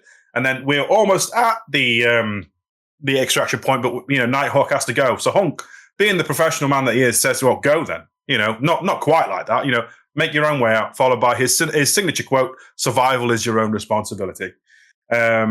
And then obviously he boots it. Clearly he's got some rep before this we don't know about because Nighthawk wants to meet the Grim Reaper. And I think that's just a great little button end all of a gauntlet. You have to use every weapon Leon's got, plus the iconic MP5 / whatever the frig they renamed it to, LE60 or something. Yeah, LE5. LE5. Yeah, LE5. That's the one, yeah. And yeah, it's just a fun time. Plus, it gave him his iconic, if abused and overused theme, Looming Dread. Indeed, the night and day of the music between the original game and this, which is one of the coolest pieces of music from the sort of RE Engine era. Many would say maybe, overused, certainly, but it's still very popular, as is the My Extraction Point meme. I just checked the soundboard on our Discord server. Unfortunately, it has dropped off the bottom there. It got sort of superseded. But we used to have it on our soundboard here, so we could just My Extraction Point at people. Great point about the end. Hadn't considered that, but you're absolutely right. Like the whole reputation thing and having a character almost be excited to meet him. Yeah, is really cool because we've always been told that he's this guy who is the only survivor. When there is deaths, he's the only survivor, which is why he's called the Grim Reaper and stuff like that. So that's really cool to have another character kind of express that at HUNK. Definitely. And also the player, because when you make it out, you made it out. Yeah, so totally. It also goes to the Goodness, player. the feeling of beating this for the first time is incredible. I remember getting by on the skin of my teeth, and I'm sure many people can remember getting through, and being that Remake 2 is the way that it is, very gory, very wet game, my hunk was absolutely sort of coated in gore when you get to that final gate. So that was kind of like, yeah, you just sort of clean yourself down and get on the chopper and feel good about yourself. So I know I've beaten this, and I beat Tofu, and I beat one of the Tofus at least, as opposed to the 98 version. But you know what? And I can prove it because I have the achievement. But when I booted up this week to play it, all my times were just gone. I've had some issue with my Xbox where I somehow this week I quick resumed someone else's gameplay on my Xbox on a different profile when they weren't signed in, and I think it's just messed with all my saves. But I have the achievement, so I know I did it, and I remember the feeling very well because this was a beat your head against it. But as you guys have said about the original version and this, the further you get every time, the better it feels, and you want to keep on going. And I really like that and I know they're just giving you what's in the base game by giving you like gunpowder choices and defense item choices, when and where and how you use your frag grenades and your flash grenades is such a determinate factor on your run, whether or not you survive, because there's so many rooms that are just filled with enemies. You have to have something to deal with it. If you've used them in self-defense, you might be screwed. If you get to like the parking lot, for example, or that little room at the bottom of the stairs, you know where I'm talking about, as you come out of the basement. Yeah. There's just a bunch You're of them. tempted to throw a grenade, but you really should not. Yeah, probably not, right? I'm sure that's a room you can weave through if you're good enough. Yeah, but unfortunately, I am terrible at these, as we've established. But I have done it, so, you know. Lena, how do you feel about the most recent version of Forza Survivor? It nearly broke me, but it is my favorite version for like all the reasons you mentioned. So I just start with like the story stuff first, and then I move on to gameplay. So definitely Keith's best performance, like through and through, he did so good. And I also like how the main story, like we all know, you know, he's coming, like he's there, like we will see him. But the way the story teases it is with the videotapes, and you get the second videotape first. So second in the story, you know, where this one soldier is like wounded and like begging for his life. And then you get later the first videotape. And that's when we like see the performance for the first time. And it's just so great. Like the way he yells at Martinez for up, but then, you know, in the same second, he just straight up lies to his superiors. And that's just something, you know, that previous versions of that character probably wouldn't have done. Yeah. But they really like went ahead and just gave him more humanity in this version, which I find is great. Same also with the "This is war" line. Like it changed 180. In Umbrella Chronicles, you know, it was just like, yeah, well, tough luck, bye. Like it's your responsibility, bye bye. But in Remake, it's really, really selfless. You know, he tells Nighthawk to get out. It's like his responsibility to survive. So they didn't have to do that, but for some reason they decided to, and I don't mind. So that was really, really great. Oh, by the way, like whatever, like U.S.S member checked Birkin's pulse. They should do a better job. Like so many things could have been avoided if that guy had his job done right. Don't worry, like Lena, I think he's suffering for his mistakes. So. But 100%. How hard is it to check a pulse? Like for real, so many things could have been avoided if that guy had done his job. But here we are. Only one professional in the room, and it was Hunk. Yeah, I know. Yeah. But yeah, and it's one thing that is a bit it's a bit of a shame is his iconic "This is war" line. It can get interrupted by gameplay. And the same thing happened in RE3 remake with Jill's iconic "You want stars" line. You know, you want Nemesis stars, can cut and she off. gets punched in the back of the head. And then you get slapped by Nemesis, and then the line stops. The same can happen with this one, and they could have just moved that line to the next room because the next, like he says it on the roof, but the next room doesn't have any enemies, and he could have said it there. So that's a bit like bad implementation from a dev side, I think. So, and the other thing is, what about the G virus? In all the other versions, it's like, oh, I have to get the sample or mission accomplished and yada yada. But here, it's only kind of implied that he has it with him. Yeah. But that's just very in line with 2 remakes, like vague storytelling. Like even the main game is, like it kind of, expects you to know things either from previous games or the original. And they kind of did the same with For Survivor. Like he doesn't have it in his inventory. It's not like that he says it in a cutscene.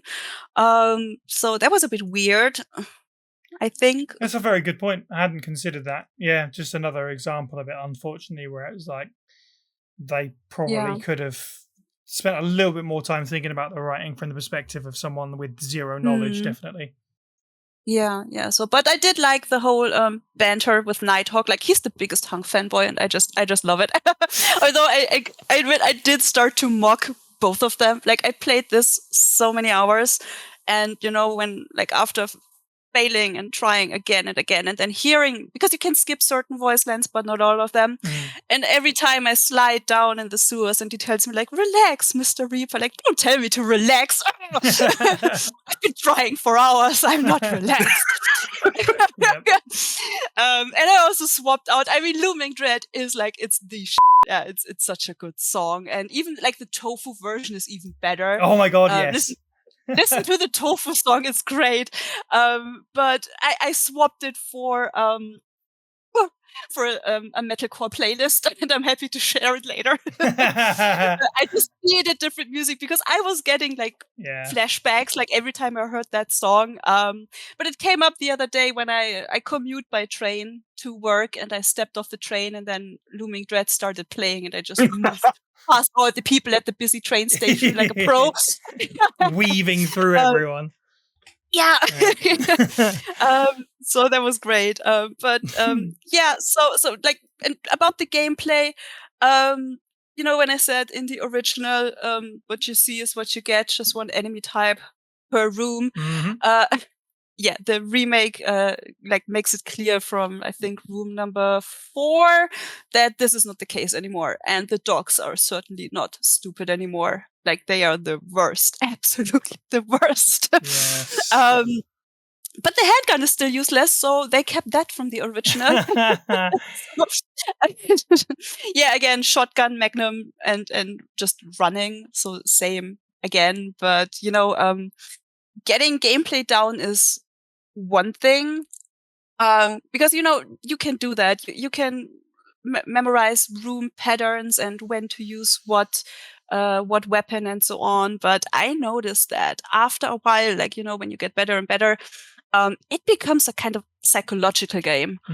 I played it just a few hours ago just to prepare for today, and I made it to the outside area in a time I've never managed to do before. I checked the time. I was like, oh shit, I'm good. And then the pressure started, and I messed up. So you just have to grind through, accept that you will mess up at a certain point. And when you notice you get better, you really have to stay grounded and not get ahead of yourself, get overexcited. But then I would also notice I was shaking. After a while, after a few runs, even especially when I made it or when I nearly made it, I was really shaking. Like adrenaline was kicking. It's crazy what this mode can do to you. So, and also how it plays with your expectations. The main hall, for example, in the original, it's empty. In this version, it's crawling with enemies. And I think you even have to do, if you're not fast enough, you have to shoot at least one zombie down. And also the different paths you take. At first, Nighthawk tells you, I pick you up at the front gate, and you think, oh, maybe this version is shorter. That's what I legitimately thought the first time I played it. I'm like, oh, I don't have to get to the roof, just the main hall. Okay, fine. But then you get there, it's like, nope, front door is blocked. I'm like, oh, damn. And of course, when you're know the original, you want to run through the west side waiting room, but that one is blocked. And the ladder, it's different from Umbrella Chronicles. So this time you have to go through a completely different room. And all of a sudden it became new. And the first time I played it, This is also where I then messed up because all of a sudden, it was a bit different. So like it lets you think you're close to getting out, but then it just throws like Mr. X at you and more mutants and whatnot. So, and then again, the upper floor waiting room on the east side, in the original, it's just crawling with zombies. And in this version, it's empty when you reach it, but you can hear them like bumping at the door. Mm-hmm. So this is usually where I throw my first grenade. To get like them. This is when from my first grenade, yeah. The knife, I lose that one in the sewers for the mutants. Bloody hate those G's in the sewers. Right.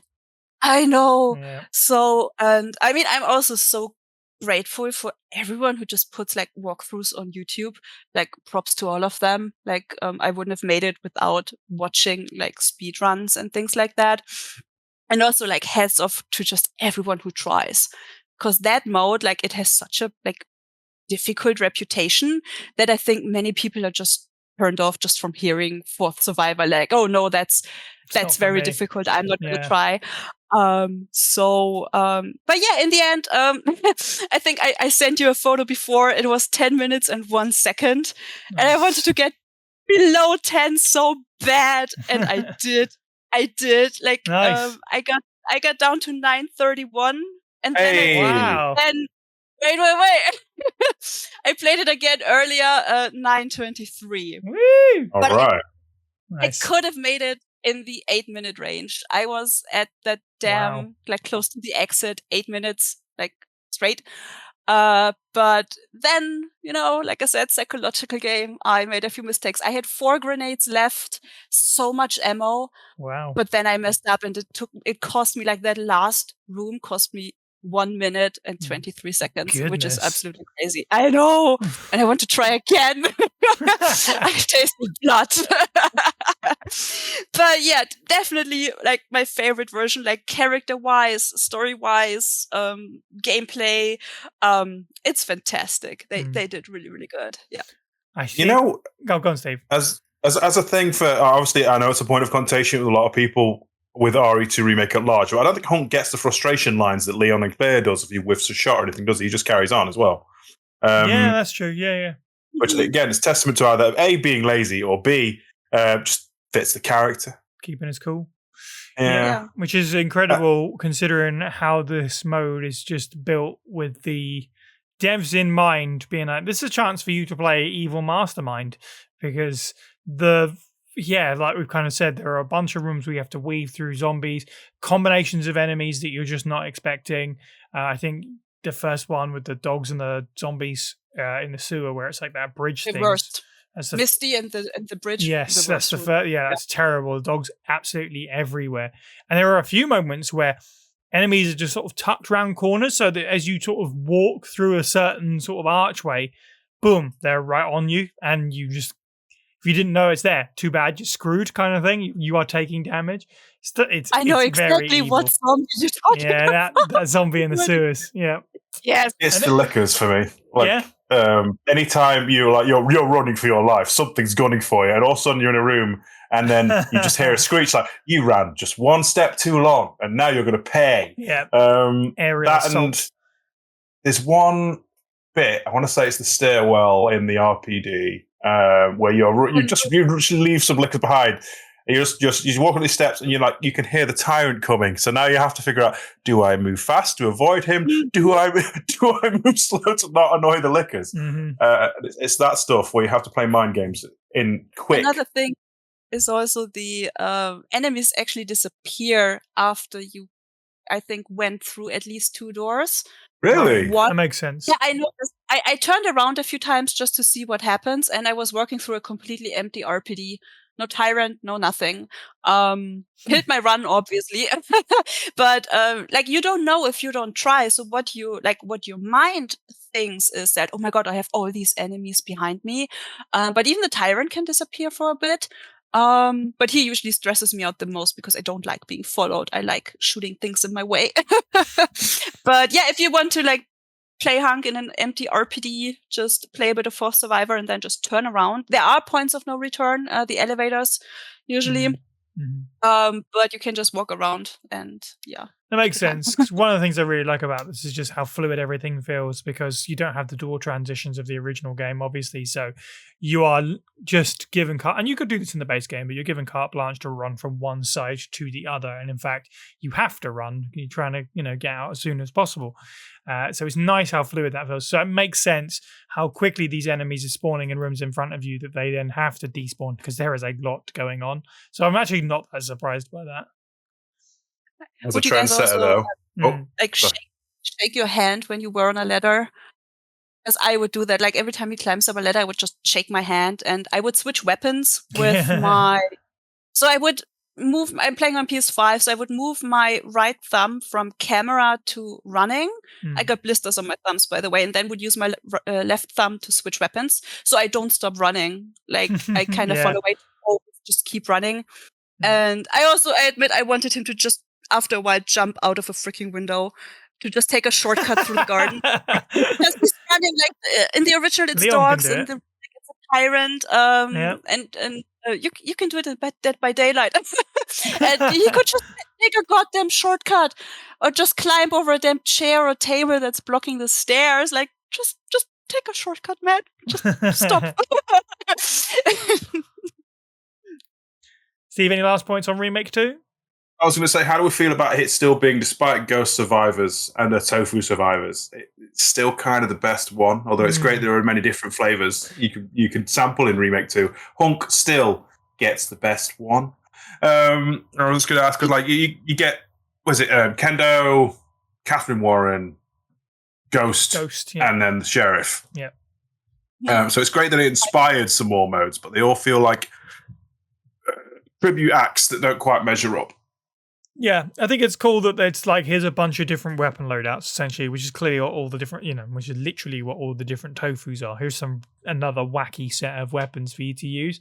And the Ghost Survivors being, we're going to change the locations up. We need to get from point A to point B. It's going to be different obstacles, all these like additions to it. I think it's really cool that the Survivors thing in Remake 2 is just like a full suite of modes that you could play for a whole, like, a day, several days, and just that by itself, without even touching the base game again.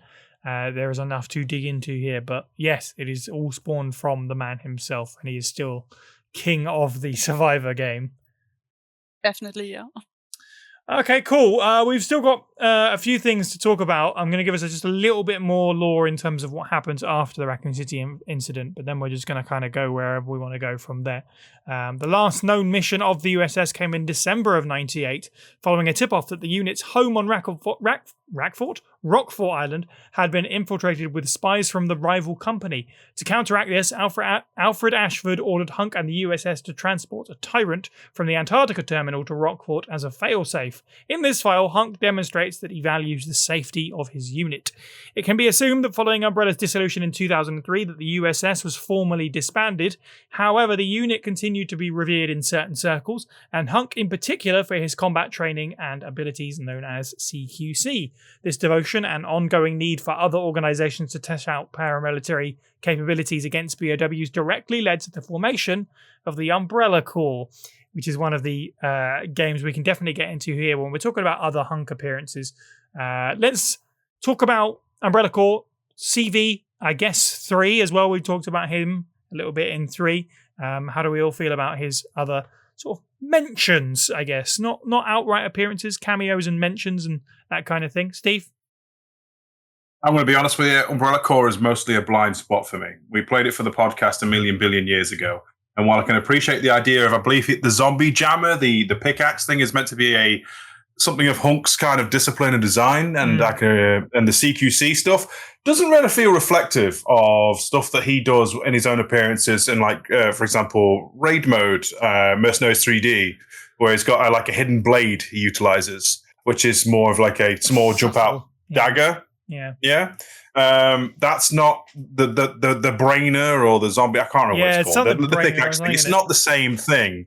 But I can appreciate. I like the idea. It's more active. I like the idea that because there's always been some kind of debate as to whether Umbrella is actually good, it's not bad, or whatever. At this point, I like the idea that he's always going to be engaged with the quote unquote bad side, regardless. He could be a professional mercenary, but he's still an Umbrella boy at heart. But most of all, when it comes to Umbrella Corps, he's just a skin, really. Lore-wise, I'm too much of a black hole for this. I'm going to defer to Lena because I have no doubt she has more knowledge than I will ever have on this. Oh, well, in Code Veronica, that's easy. People seem to think he looks at Roquefort's memories fondly in that document, and there's something about the way he behaves and the idea of professionalism that seems to ring through to his character every time he's been in every appearance. That to me, that reads somewhat sarcastic, considering the nature of the place and how Alfred is a man who uses a laser-sighted sniper rifle and misses more than he hits. I feel like Hunk's having a quiet, subtle dig. But that's probably my personal bias speaking. But yeah, outside of that, he's more of a phantom, isn't he? Generally speaking, I feel like people misread the CV note, and I feel like it's more of it should be read in a sarcastic way, but that my Britishness bleeding through. Thank you. I interpreted it kind of the same. Interesting. So, yeah. So when I first read that report, like I said, I had no idea who HUNK is. Like, I just read it, was like, okay, random report, moving on. But like, two things about this one report. It's just one report, but like, I got 3 things for Code Veronica, so that's quite something. First, I think it shows the consequences of what happened in Raccoon City. Because, he wants to know more info about what they were transporting, which clearly shows he wants his team to be safe. Like, it is a consequence of what happened in Raccoon City. And like Steve said, the whole thing, like he says, good old days at Rockford. I'm like, what good old days? Like, have you seen Rockford? Like, not really fun times there. So I assume he's maybe just, stroking Alfred's ego a bit. Kissing ass, so to say, because he has a request for him. Like, he wants to know more info about what they're transporting, be better prepared for future missions, and so on. So maybe he's just doing that to, get from Alfred what he wants. So, yeah. Could also be that he's like dead serious. That's also an option. But, considering like we're dealing with Alfred Ashford here, and, HUNK has a request about like something like safety measures. It is a possibility. It's really interesting to me actually, because you could definitely describe HUNK as a psychopath because he just kills indiscriminately, but he's not like a psychopath in the laughing maniacal kind of way like Alfred Ashford is crazy. He's this professional sort of contract killer. So I do think that he takes issue with characters like Alfred, who are just like this strange character. And I do think the line in the file is something like, nothing changes then, or something, which is a very Englishly, as Steve said, sarcastic remark that you could make. So I definitely get that interpretation. Yeah. Sorry. Okay, let's dive into Umbrella Corps then, if that's the case, because Lena, I know you know way more about this than anyone else. No, one more thing. Go ahead. Because I dug deep for this. Oh, okay. So I remembered, like, it was years ago, like early internet days, that for some reason, and I've also seen like other people pick this up, for some reason they thought his real name was James. And Code Veronica is the reason for that. And I can tell you why and why it's wrong. So it comes from the Umbrella ID card you find in the very first safe room. That beautiful red one where you have to put the Lugos into the door. And the name on that ID card says James something. And if you then use it in the terminal, you can see a little picture of HUNK and a hunter at the bottom. And I think this is what led many people to believe that this is his ID card. Like, you log in with his ID, and then you see his photo. And for some reason, it kind of spread through the internet. And I kid you not, I have another name theory I want to explain and debunk later. So this is just number 1 out of 2. Like you said, I dug deep. And the reason why I think this is wrong is because you remember you use these this 3D print copy machine first to create the Eagle medal. So this is way before you find that ID card, but that computer for that print machine has the same photo. So right, yeah. Like I can see why people thought, when they picked up that card, saw the photo and the name, that they think like, oh yeah, this is HUNK's ID card, so his name must be James. But you use a different computer before, and it has the same picture on it. So yeah, good theory, but yeah, I don't think it's true.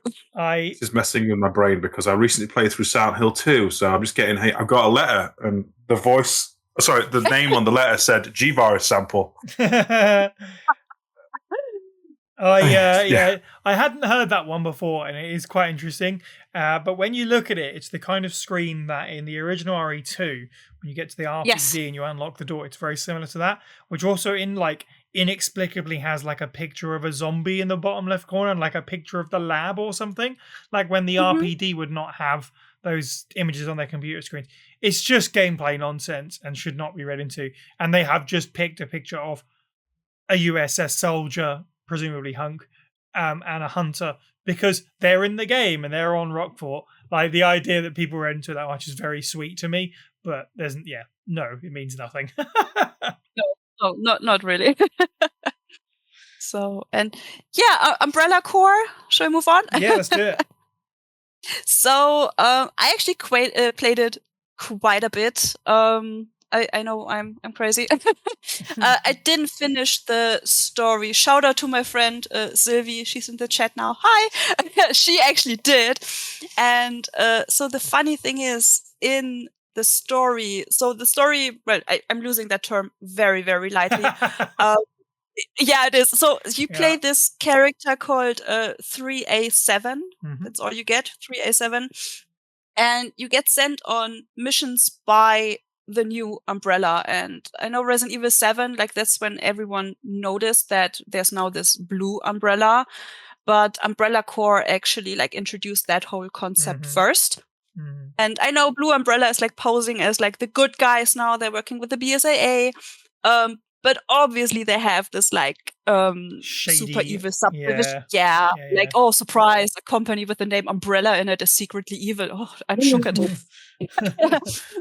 then, like, 7 tried to follow up on that. Heavenly Island tried to follow up on that. It's crazy. And then Village again. I don't know if they have plans for the future, but so yeah, that's just for the framework. So you play this 3A7, you get sent on missions by this new Umbrella.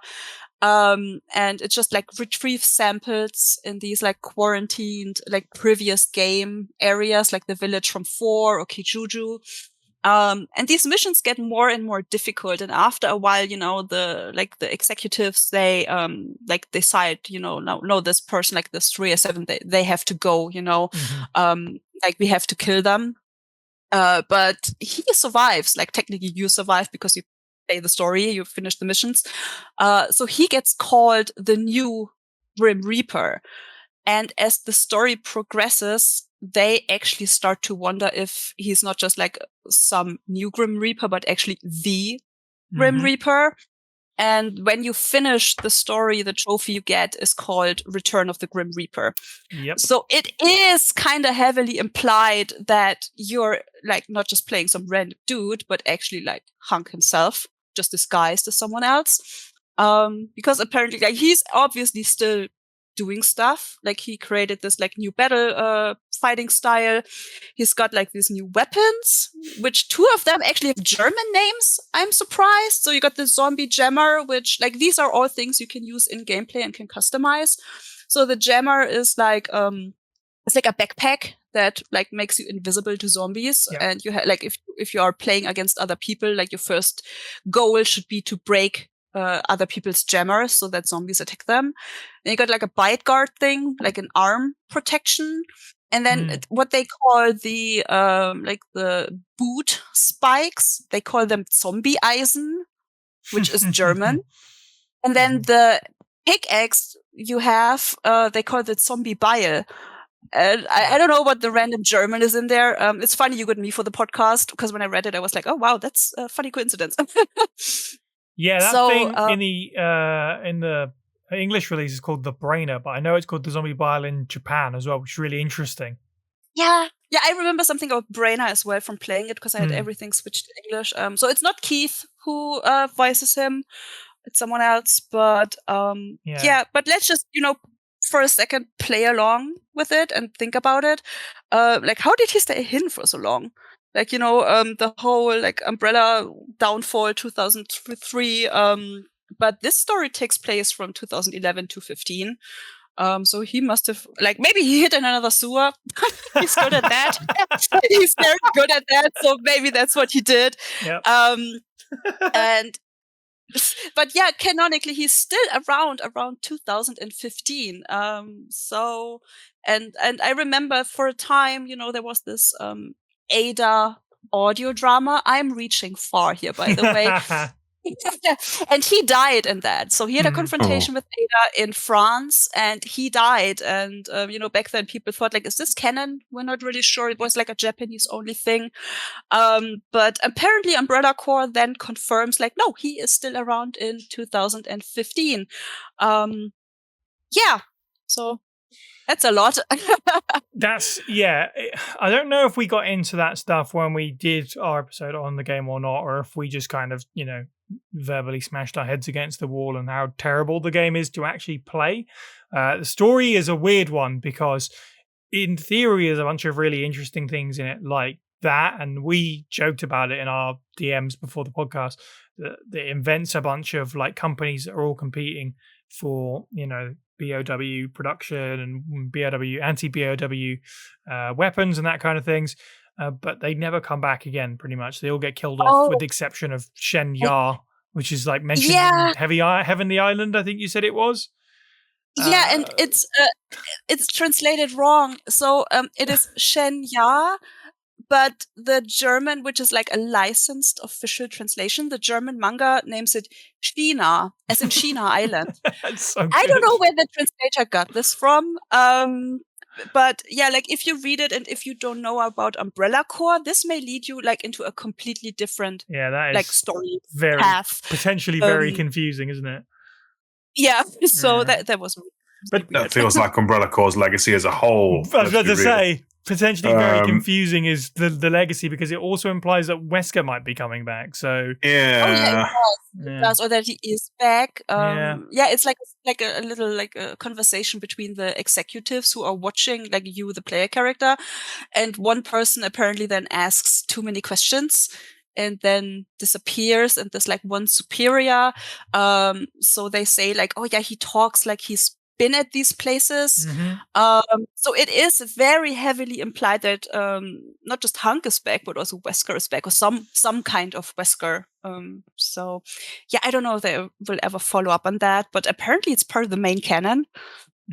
I don't know about that at this point. I think it has the same thing with RE6, where they'll just never go back to it and talk about it again. Yeah, they had ideas that never led to something. Since they sort of soft rebooted a little bit with 7 and headed in a different direction, I think it's just one of those things where they're just going to let it lie. And if they ever do bring these characters back, it'll be done in a way that either just supersedes this or just doesn't impact it, and you can still say, hey, this also happened. I don't know. But it's Jake's still fighting Krogans in the desert for 13 years. Yeah, apparently so. Yeah. Apparently so. I think we should definitely. We're going really long. We've still got some stuff to talk about. Let's talk about one of the most important aspects of HUNK, of course, which is the fact that he's like the multiplayer guy, right? Like that's what most people would know him as. After Resident Evil 2, his next appearance was Resident Evil 4's Mercenary Mode. He also appears in the remake of that game. He's in Mercenaries 3D. He's in raid mode of the original Revelations, but only on the console version, not in the 3DS version. He's also in the raid mode of Revelations 2 as well. And of course, he's one of these 6 characters in RE-verse. So this is just sort of broad time to talk about how you feel about HUNK as the multiplayer character. Steve, HUNK in Mercenaries, Raid, etc. Yes. Like he's dry bones. He's Waluigi. He's going to always turn up for a gig, and by God, he's going to be great at it. Yeah, no, it's pretty good. I like even from like the moment you first unlock him in 4 and he's snapping necks and just all he's got is a little TMP, but my God, he goes for it, doesn't he? As the guy who shows up, he is always a consistently fun time. Sometimes he gets voice lines and they're a bit fun. Sometimes he's not, but generally speaking, he's consistent, especially Mercenaries 3D, which is underplayed. Can I just say he's fantastic in that. Like, there are basically for size benefit. I don't know if she's played it. It embellishes a lot on RE5's mercenary systems. Yeah. There's a lot more contextual melee stuff. It gives him a lot of character. It's not just snapping necks. 9 times out of 10, he's bringing out a hidden blade and swiping at people. And he gets a cosplay of Scarecrow from Arkham Knight. Not quite. He looks a bit like it. Very cool. He is dope. And obviously, anything post Operation Raccoon City, I should say, he now has a tactical cloak. So he even got a cool gimmick. He doesn't use it in 4R. Instead, he's got infinite ammo. But 4R's Mercenaries mode, at least they gave them more unique things. As the guy who always rocks up, and despite just being a dude in black tactical gear and a gas mask, he somehow nails it and he's cool. I have nothing but joy every time he turns up. I find it really funny that he was thrown into Resident Evil 4, even though he's not in the actual campaign at all. Like, they made his model for the multiplayer and everything. Like, it's a brand new model. And I think that really was the moment that sort of defined him as a fan favorite character and the multiplayer guy. But I think the fan favorite character, like, he's in it probably because fans were like, hey, we like this mysterious unlockable dude. Like, the super fans were like, what's this guy's deal? We want to see more of this really cool guy that was heavily equipped in Resident Evil 2 and apparently, again, survived on Peaches for a week. That's canon now. I think it really was a case of fans saying, hey, we like this guy. And maybe probably people at Capcom as well were like, hey, we like this guy, which is why they built a whole game around him when it came to Operation Raccoon City. Him missing out on Mercenaries in 5 and 6 feels weird in retrospect, considering he is the multiplayer guy and also he's in both raid modes. It just was, when you look back on it, you're like, it's kind of it's a missing thing here. It should be in all of these multiplayer things. We have Agent. We have Agent. Yeah, that's true. Is that just him working under like umbrellas that are out of business right now? So I'll just go by change my name. Yeah, Agent. No, dude. Umbrella have got the copyright for HUNK, so yeah, he had to change his name. So he's an indie wrestler. It's weird, but it's cool that he's in raid mode a bunch. Like, he's in both of them, which makes it actually that he's in raid mode more than he's in mercenaries technically, which is odd because he's kind of the definition of mercenary. We'd be remiss not to mention Lady HUNK, I guess. I want to know how everyone feels about Lady HUNK because we're never going to cover it elsewhere. I can't imagine there'd be no other reason to talk about it, so we should probably talk about it. I hate it. Steve, what do you think of Lady HUNK? I'm not a fan, but I could appreciate it from the concept of, all right, in Street Fighter you have Ryu and Ken, and then you have Dan Hibiki and Sakura. Sure. This would be the same kind of concept, just with HUNK, but it's used so poorly, and it's just HUNK with like leggings off. Yeah. It would change the jacket. Like, she wears different clothes because I really like hoodie. Yeah, she's got a hoodie. Okay. I mean, she needs pants. Definitely. What is that about? I mean, it was Capcom's horny era. It really was. Like the whole 19. But it is a slightly different outfit. Yeah. I mean, there is room in the world for a evil lady mercenary in tack gear. Definitely. I think that it doesn't have to be called Lady HUNK, but the idea is sound, just executed a bit rough. Yeah, I think that's fair to say. Also, we can't forget RE-verse, a game that could have been the fun celebration of Resident Evil, but kind of wasn't. And it's, again, very telling that it has the 4 main characters, the mystery lady, who's a big part of the canon, and the mystery man, who is a background player. And HUNK really stood out in that sense because he's not a big part of the story in terms of the front and center of it. But it was a multiplayer game, so he was in there. So I really like that. I really like him as the multiplayer, pretty consistent sort of guy. Yeah, certainly. Lena, what do you think of HUNK and his multiplayer outings? It's the one I played the most with. And this is kind of also what introduced me to the whole, like, to the character. Because, like I said, I never really played the original 4th Survivor. I had a very butchered, cut, censored RE4 until I finally got the uncensored version in 2010. But yeah, Mercenaries 3D, I put hundreds of hours into. I mostly admit I play mostly with Krauser and Claire, but Hunk is number 3.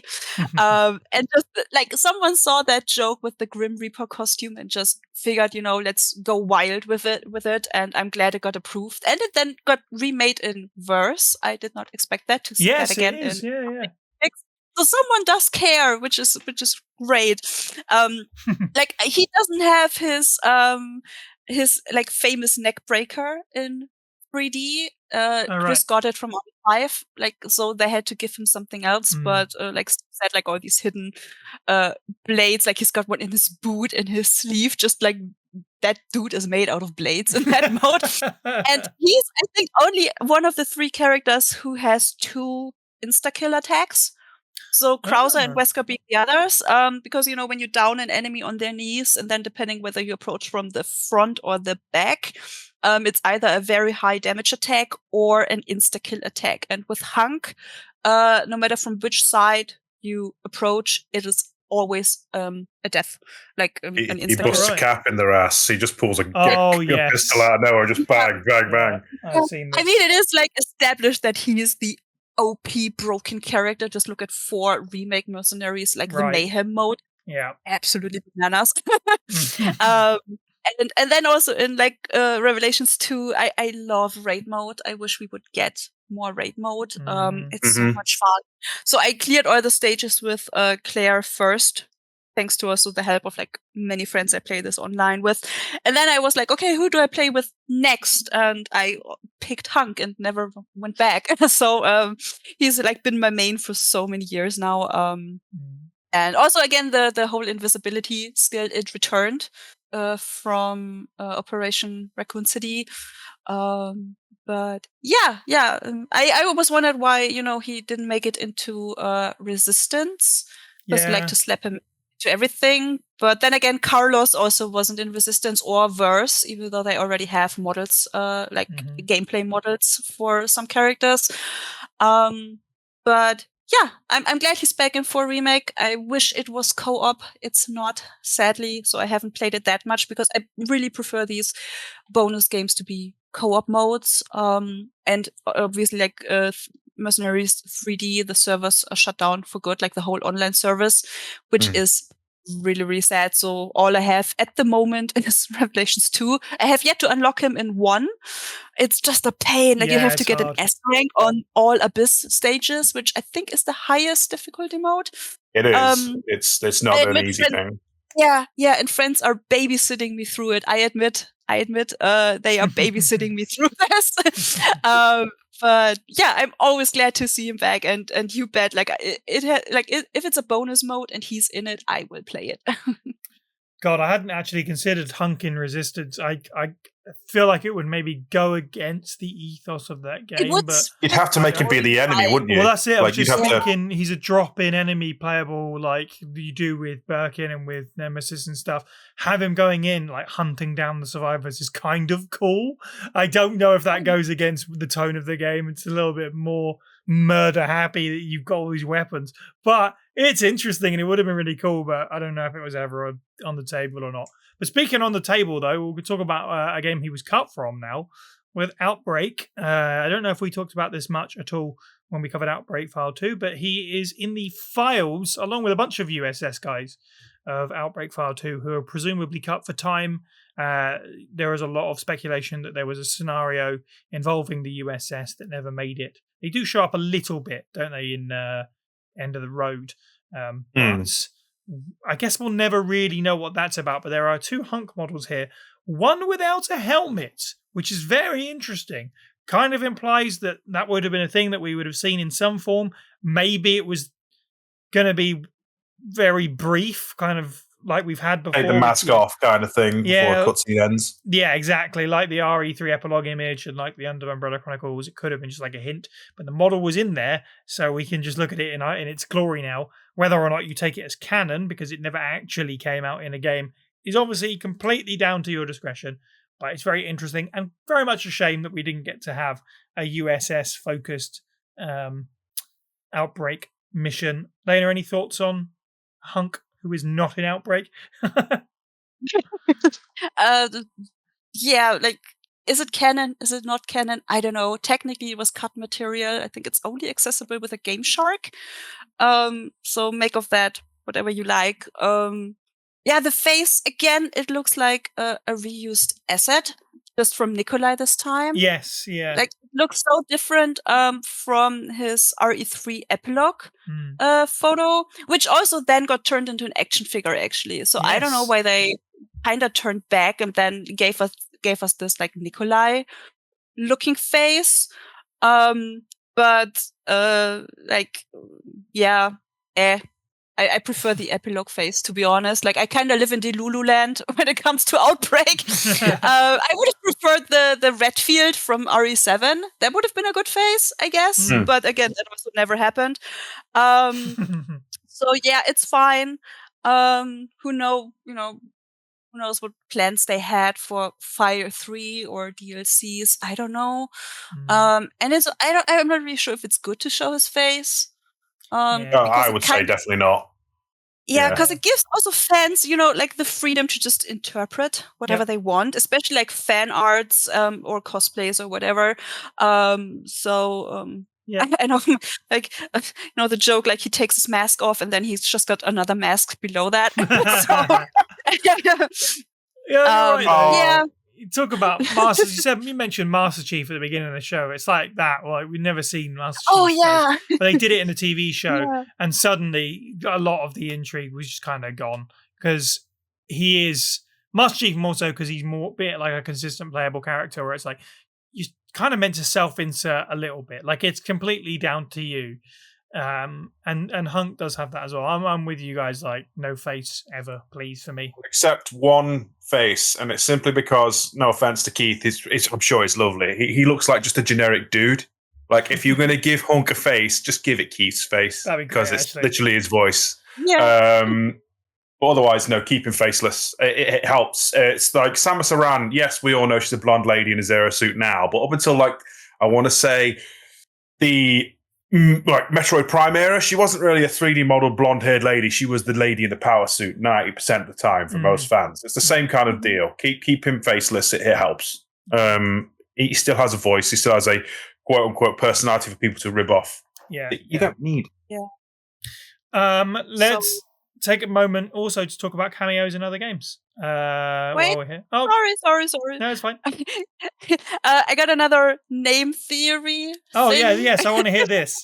I'm sorry, I'm going wild with this.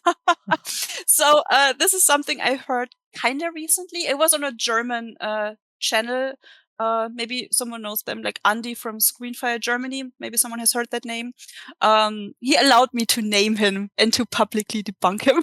So he suggested that Hunk's name, based on Outbreak data, could be Luke. So we've got James, we've got Luke, and this also goes back to like files of unlockable U.S.S. members in Outbreak. So there's not just him, there's like other named U.S.S. members you could either unlock in the final game or that like were planned to be unlocked maybe later.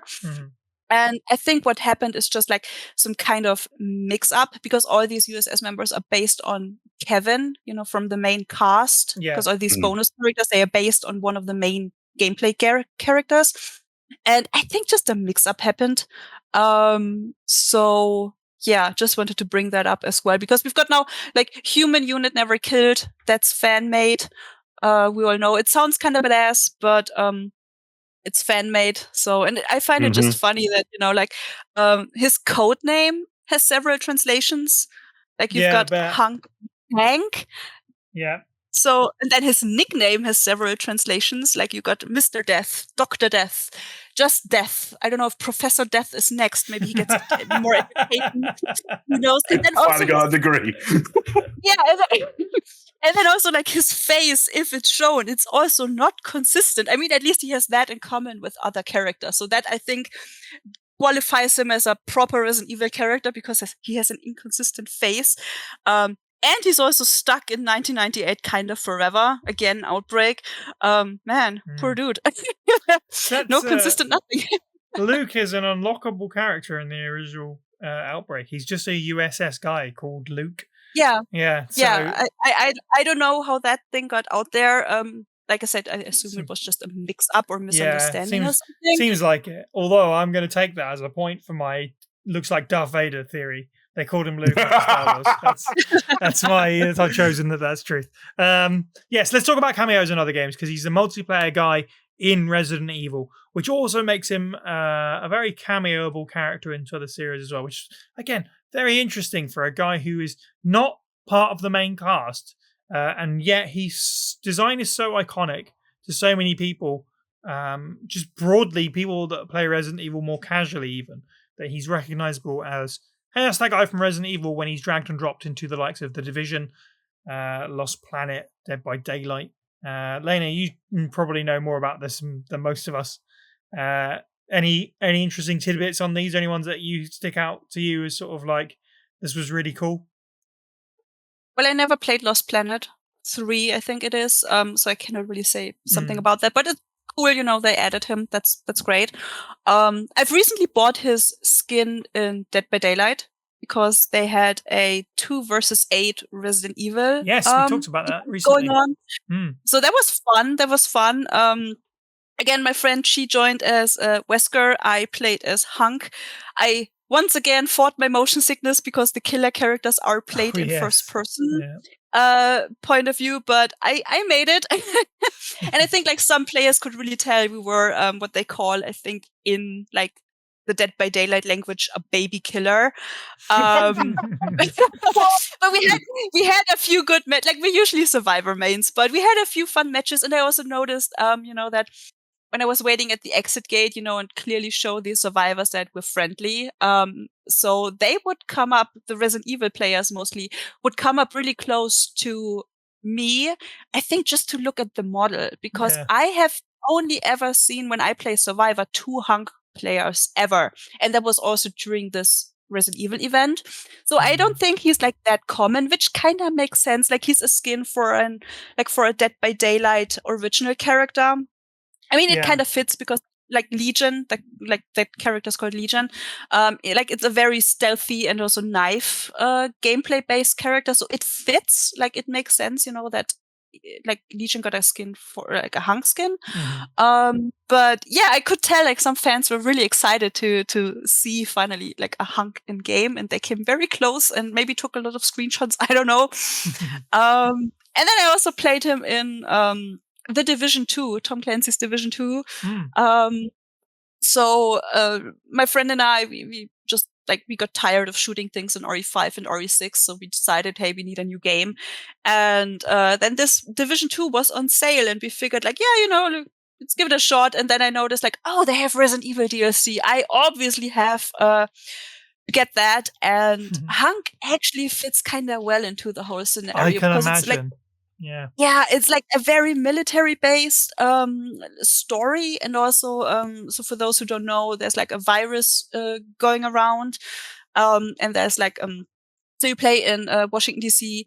and there's shut down quarantine zones, and when you go in there, it's all yellow, tape everywhere, and you have to put on a gas mask to survive and everything. So it really in some scenarios it really felt very, very Resident Evil like. So whoever wants to play their own little alternative universe HUNK version, I highly recommend Division 2. And it's also good that no matter what kind of agent you can get a male agent or a female agent, the costume fits for both. So no matter who you play as, you can always dress up as HUNK. That's fine. And I remember one funny thing. They kind of updated the model, the character. Ever since then, I can see his neck. And that just irritates me, skin on his neck. And I have a 10-minute gameplay clip recording of me where I complain about this. And my friend, he's going absolutely crazy and annoyed because it felt like, in medieval times when women would lift their skirt and you could see their ankle. And, like, I'm not supposed to see his neck. Yeah. So that's the way Hunk flirts. He shows his neck. It irritated me so much because just the model was just glitching. But I'm like, I'm not supposed to see his neck. Cover that up. That's great. But yeah, fun times. Like if you want to get into the game, if you're a Resident Evil fan, get that skin. It's fun. Steve, you're a player of many multiplayer things. Any experience playing as Hunk in any other games? Jeez, this is going to sound such a letdown, but no, not really. But I will say this: any game where I can customize a character and put a gas mask on if I want to, that is in the daftest way and shape or form. For example, as I'm sure listeners know, Steve is a big fan of a certain nerdy strategy game where you shoot aliens called XCOM. Oh yes, and Hunk is normally a member of the squad, like be it mods or just putting gas masks on soldiers. They're all U.S.S. to me until they excel. But no, generally speaking, like even if he isn't officially there, if I can make him, he will generally be at least one time a cameo I'll make. I am more hopeful to what we will see of him in the future if they decide to put him in more things, because obviously he's got more popular over time. I kind of really hope that he finally gets a Marvel vs. Capcom slot or something. I want to see a beat 'em up version of Hunk because he does enough like cool stuff in various games, especially Mercenaries 3D. Yeah, nice.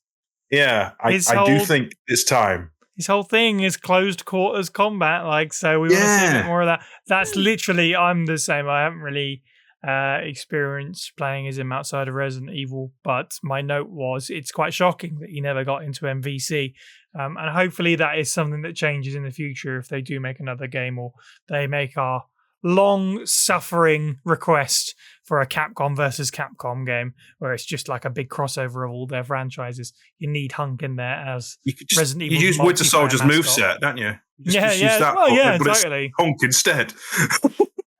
We talked about him being cut from Outbreak. We also should talk about another cut Hunk experience before we wrap this up, which is, of course, the cancelled HUNK game, where he was apparently going to be sent to a cruise ship to obtain a sample of the G virus, as is the case with many Resident Evil games that have never made it. There's lots of discussion about what exactly this was going to be. Some people say that it was going to be a Resident Evil 3 or a Resident Evil 4, but I think the point is that it was a game idea that was floating around the sort of late 90s into early 2000s. It never came to fruition. I don't think there's been any leaked documents or concept art or anything. It's more just an idea that we know exists. And Capcom, I think, have explicitly said before that it existed in various guidebooks and stuff. How do we feel about the idea of there being a HUNK game during this time period? Do you think that it's a loss that we never got it? Or I personally would say I think the mystery might be better. And I don't want to parrot Sherwin's points about 1.5, where he said it's fun to think and talk about and wonder about and look at the concepts, but it's probably better that it never happened. Like the mystery of it is more alluring than the getting it in reality. That's how I feel about this, really. I'd love to see if there were some concepts. I would love to look at them. Heck, I'd love to look at some fan-made concepts or even a fan-made game based on this idea. But I have to say, I'm kind of glad this didn't happen because HUNK, as we've said, is sort of a man who's better in the shadows. He's a bonus mode dude. I don't mind him being mentioned, but I don't want overexposure, and I certainly don't want him as a sort of 10 to 14 hour long game protagonist. I don't want that overexposure. Steve, how do you feel about the cancelled HUNK game? I can get behind the idea of HUNK being like a side mode, like a separate ways, for example. Sure. But in particular, getting the G virus again feels comically redundant. Yeah. Like he's already done that. Let's do something new. That I can get behind. Like, let's just go fan and wild. Have HUNK do something in the background of RE6 for old Umbrella, to kind of sabotage something. So because everybody's in bloody RE6 at the time, excluding Claire and Jill for some reason. Capcom, why? That would be the time to use HUNK because he's like you beat the game with everybody else. Turns out, guess who else was there? You know, that not his own game seems like, as much as I love the guy, probably not. Like, I don't know how you make a game that's compelling enough that's being the bad guys in the Resident Evil universe and it sticks. We've already tried that with Operation Raccoon City. It was a third-person, like, tactical shooter game first and foremost, and while fun, it didn't really hold water. It needed the bones of RE2 to stand up. Yeah, on its own, it would not last. Look at Umbrella Corps. No, I think this scrapped idea. It should. I'm glad it remained an idea. Elena, how would you feel about a HUNK game if we had gotten it back in this period? First of all, I race by not just cancelled game, but cancelled games. Oh, okay. You got HUNK, what I call HUNK on a ship number 1, the one you already mentioned. But yeah, like, it would have been just the same thing again, like, he and the G-Virus going on an adventure. Best of friends. I don't know if it was, like, meant to lead into the whole, like, when he's on that ship, maybe from the U.S. to Europe, and then, delivering that to the French division, like Christine Henry is the name I'm thinking of here. Yep. Maybe we'll never know. And then game number 2, well, it wasn't cancelled, but it's changed, is Revelations. Very first Revelations trailer had HUNK in it, and I don't really know if it was a placeholder or not. I mean, in the end, we got Veltro, which are also like gas mask wearing bad guys. But maybe at one point in development, it was meant to be something more. We will never know, but maybe third time's the charm, and we get HUNK on a ship going on adventures. I don't know. Like, is it a loss? Yeah, pretty much what you said. Like, you have to really be careful with him as a main character of a game, because he's also a bad guy. Like, how do you do a main game with a bad guy in the main role? That's also, like, has to be done carefully. Like, he would probably work best as a separate ways type of character. Like Steve said, have a main campaign with the main characters, the good guys, so to say, and then have him show up from time to time, do something in a cutscene, see him in the background, and then get a, maybe 3 to 5 chapter bonus game with him to explain his side, but then also, again, don't explain too much. Like, you really have to find this middle ground, like, explain so much that it's interesting, that we learn something new about him. He has to have his own agenda, otherwise the story would be boring. He need to have some kind of arc, like a character arc. So, I don't really know how they could do that with him. I wish they would try something, but also how, I don't really know if Capcom also, like, wants to do this. They've tried in the past. But then, like, we got so many canceled things and half-cooked things like Umbrella Corps, teasing here and there. Yeah, I don't know. But, whatever they do, just get him out of 1998 and also just let him be a badass. So, yeah. All right. Let's wrap this up. Of course, the final questions we're going to ask are, what are your favorite HUNK appearance? And do you also think that we will, not do you want to see him, do you think we'll see him again outside of being a multiplayer character? Whether that's a separate ways or a bonus mode or a part of a campaign or even leading a campaign. So favorite, and will we see him again, Lena? Favorite, definitely 2 remake. Like, story, gameplay, voice acting, design, looming dread alone. So, and yeah, I mean, I admit, like, the best for Survivor for me, the one I played the best was the original. But remake, I mean, it's balls to the walls from start to finish, and it's kicking my ass, but it's so much fun. It's so much fun. So definitely remake. And outside of multiplayer, like, do I want to see him again? I mean, yeah, sure, hope so. I mean, he's getting merchandise. Just yesterday, they announced like little plushies. And also in the recent Capcom character survey they did, he reached number 9 as like most popular Resident Evil characters. which is not bad for someone who has like 15 minutes of cutscene screen time in total and has been stuck in the same year story-wise forever and just shows up and breaks necks. So number 9 out of like all these like characters we get is not bad. So there's definitely fan demand for him. So maybe Capcom will do something. But yeah, like again, it needs to be done right. And I think, so what they could do is like just as a start, let's just play big what if here, okay? Let's just say we do get a Code Veronica remake. Start there, add him to the Rockford plot. Interesting, yeah. Maybe let us find there's this one locker room. Maybe let us find his locker, and when we crack it open, we find the Matilda. That would be great. Ooh. Or give us a cutscene with the yeah, or that, or 10,000 knives. Can of peaches. Canned peaches. Yeah.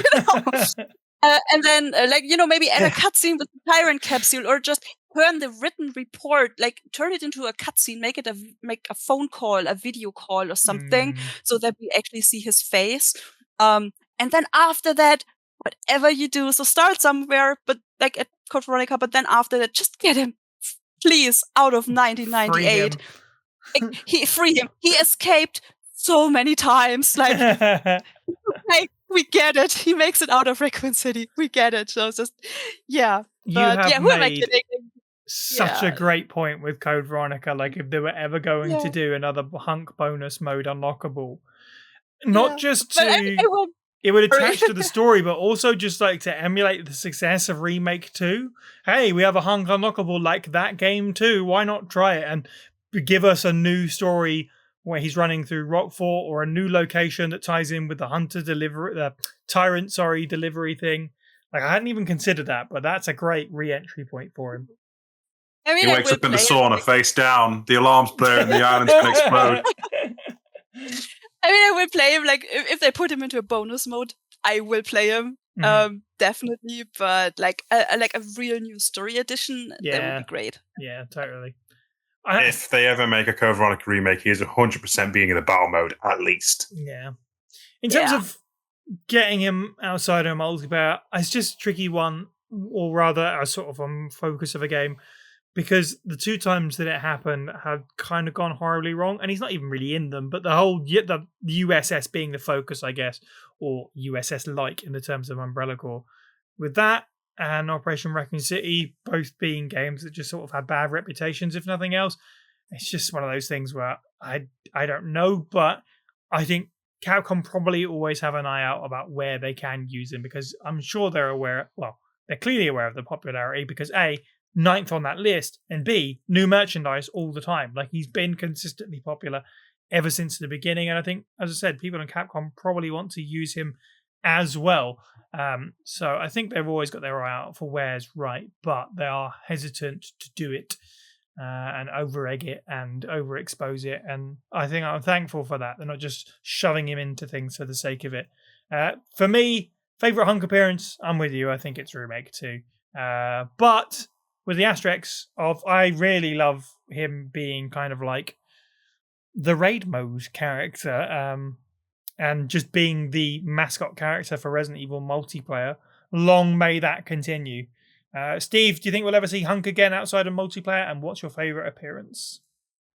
Yeah, I'm optimistic we'll see HUNK again. There's no question they know that people like him. Do I think he'll be outside of multiplayer in a significant capacity? No, but we could just literally have an FMV tape of him dropping the capsule off, like in Code Veronica, for example. Yeah. I do think, much like everybody else, 2019 RE2 remake, that is at the moment at least, the definitive version of the character. Keith does a great performance. I like that there's that nuance to him, that, he has enough professionalism to be pissed off at a colleague for ruining the mission from the outset and shooting Birkin, but also tells, for example, that it's not his fault, it's a snafu, Birkin pulled a gun, etc. And then there's the whole get out Nighthawk, I'll make my own way out, that kind of thing. And then still Nighthawk comes to meet him because he has a reputation. I would argue that if anything about HUNK that we can do maybe is find a way to give him his reputation, but that will probably be the man who became HUNK the game. I don't know. You can't. Yeah, maybe. As we know, Resident Evil and prequels, bit dicey territory.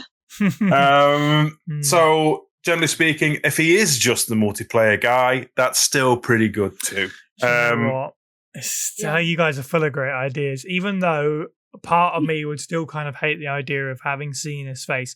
If we got a Resident Evil game that was sort of set in the 80s or 70s or something, and you're playing as just a guy. John Johnson. A guy. Just a guy doing his training or whatever against early BOWs and stuff. And then at the end, he puts a gas mask on. And it's just kind of like, we were playing as HUNK the whole time, and it's like a big surprise, and Capcom don't ruin that surprise. That would be excellent, and I would not be mad about the fact that we've seen his young face, like 10 years or whatever, maybe more, for Raccoon City. That would be awesome. And his name would be James. Yeah, let's do it. Why not? Let's do it. His name is James Lucas or whatever. Well, is it not like Skywalker to fit the Vader thing, But yeah, no, Capcom versus Capcom. Come on, fighting game. Yeah. I want to see a fighting game HUNK. It's time. Well, nothing else remains for me but to thank the panel, our contributors, and our community. Join us on the First Days Break Discord server to hear the show early, and check out our merch store or our Patreon to support the show. Don't forget that these and all of our social media links can be found at our website, faspraypod.com. You can listen to the podcast on YouTube, Spotify, Apple Podcasts, and all good podcasting apps. And if you like what you hear, please do leave us a review where you can and spread the good word. In the next episode, we'll be covering some rarely touched material, a fan-made competition-winning book, approved by Capcom, and whilst not by S.D. Perry, yet was considered part of the same series in at least one part of the world. It's a weird one. It's Book Club Biohazard Rose Blank. Thank you to the panel. Follow the Pueblo people on social media. You can follow me at Cy White on Blue Sky, Steve is at FB Steve, and Lena is at ChaoticClaire. And finally, thank you for listening, and have a good week.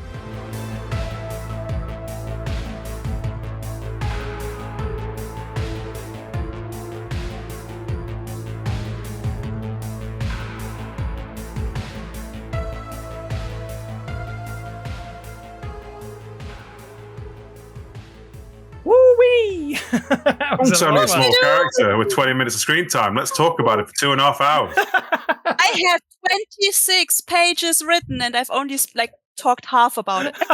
Oh.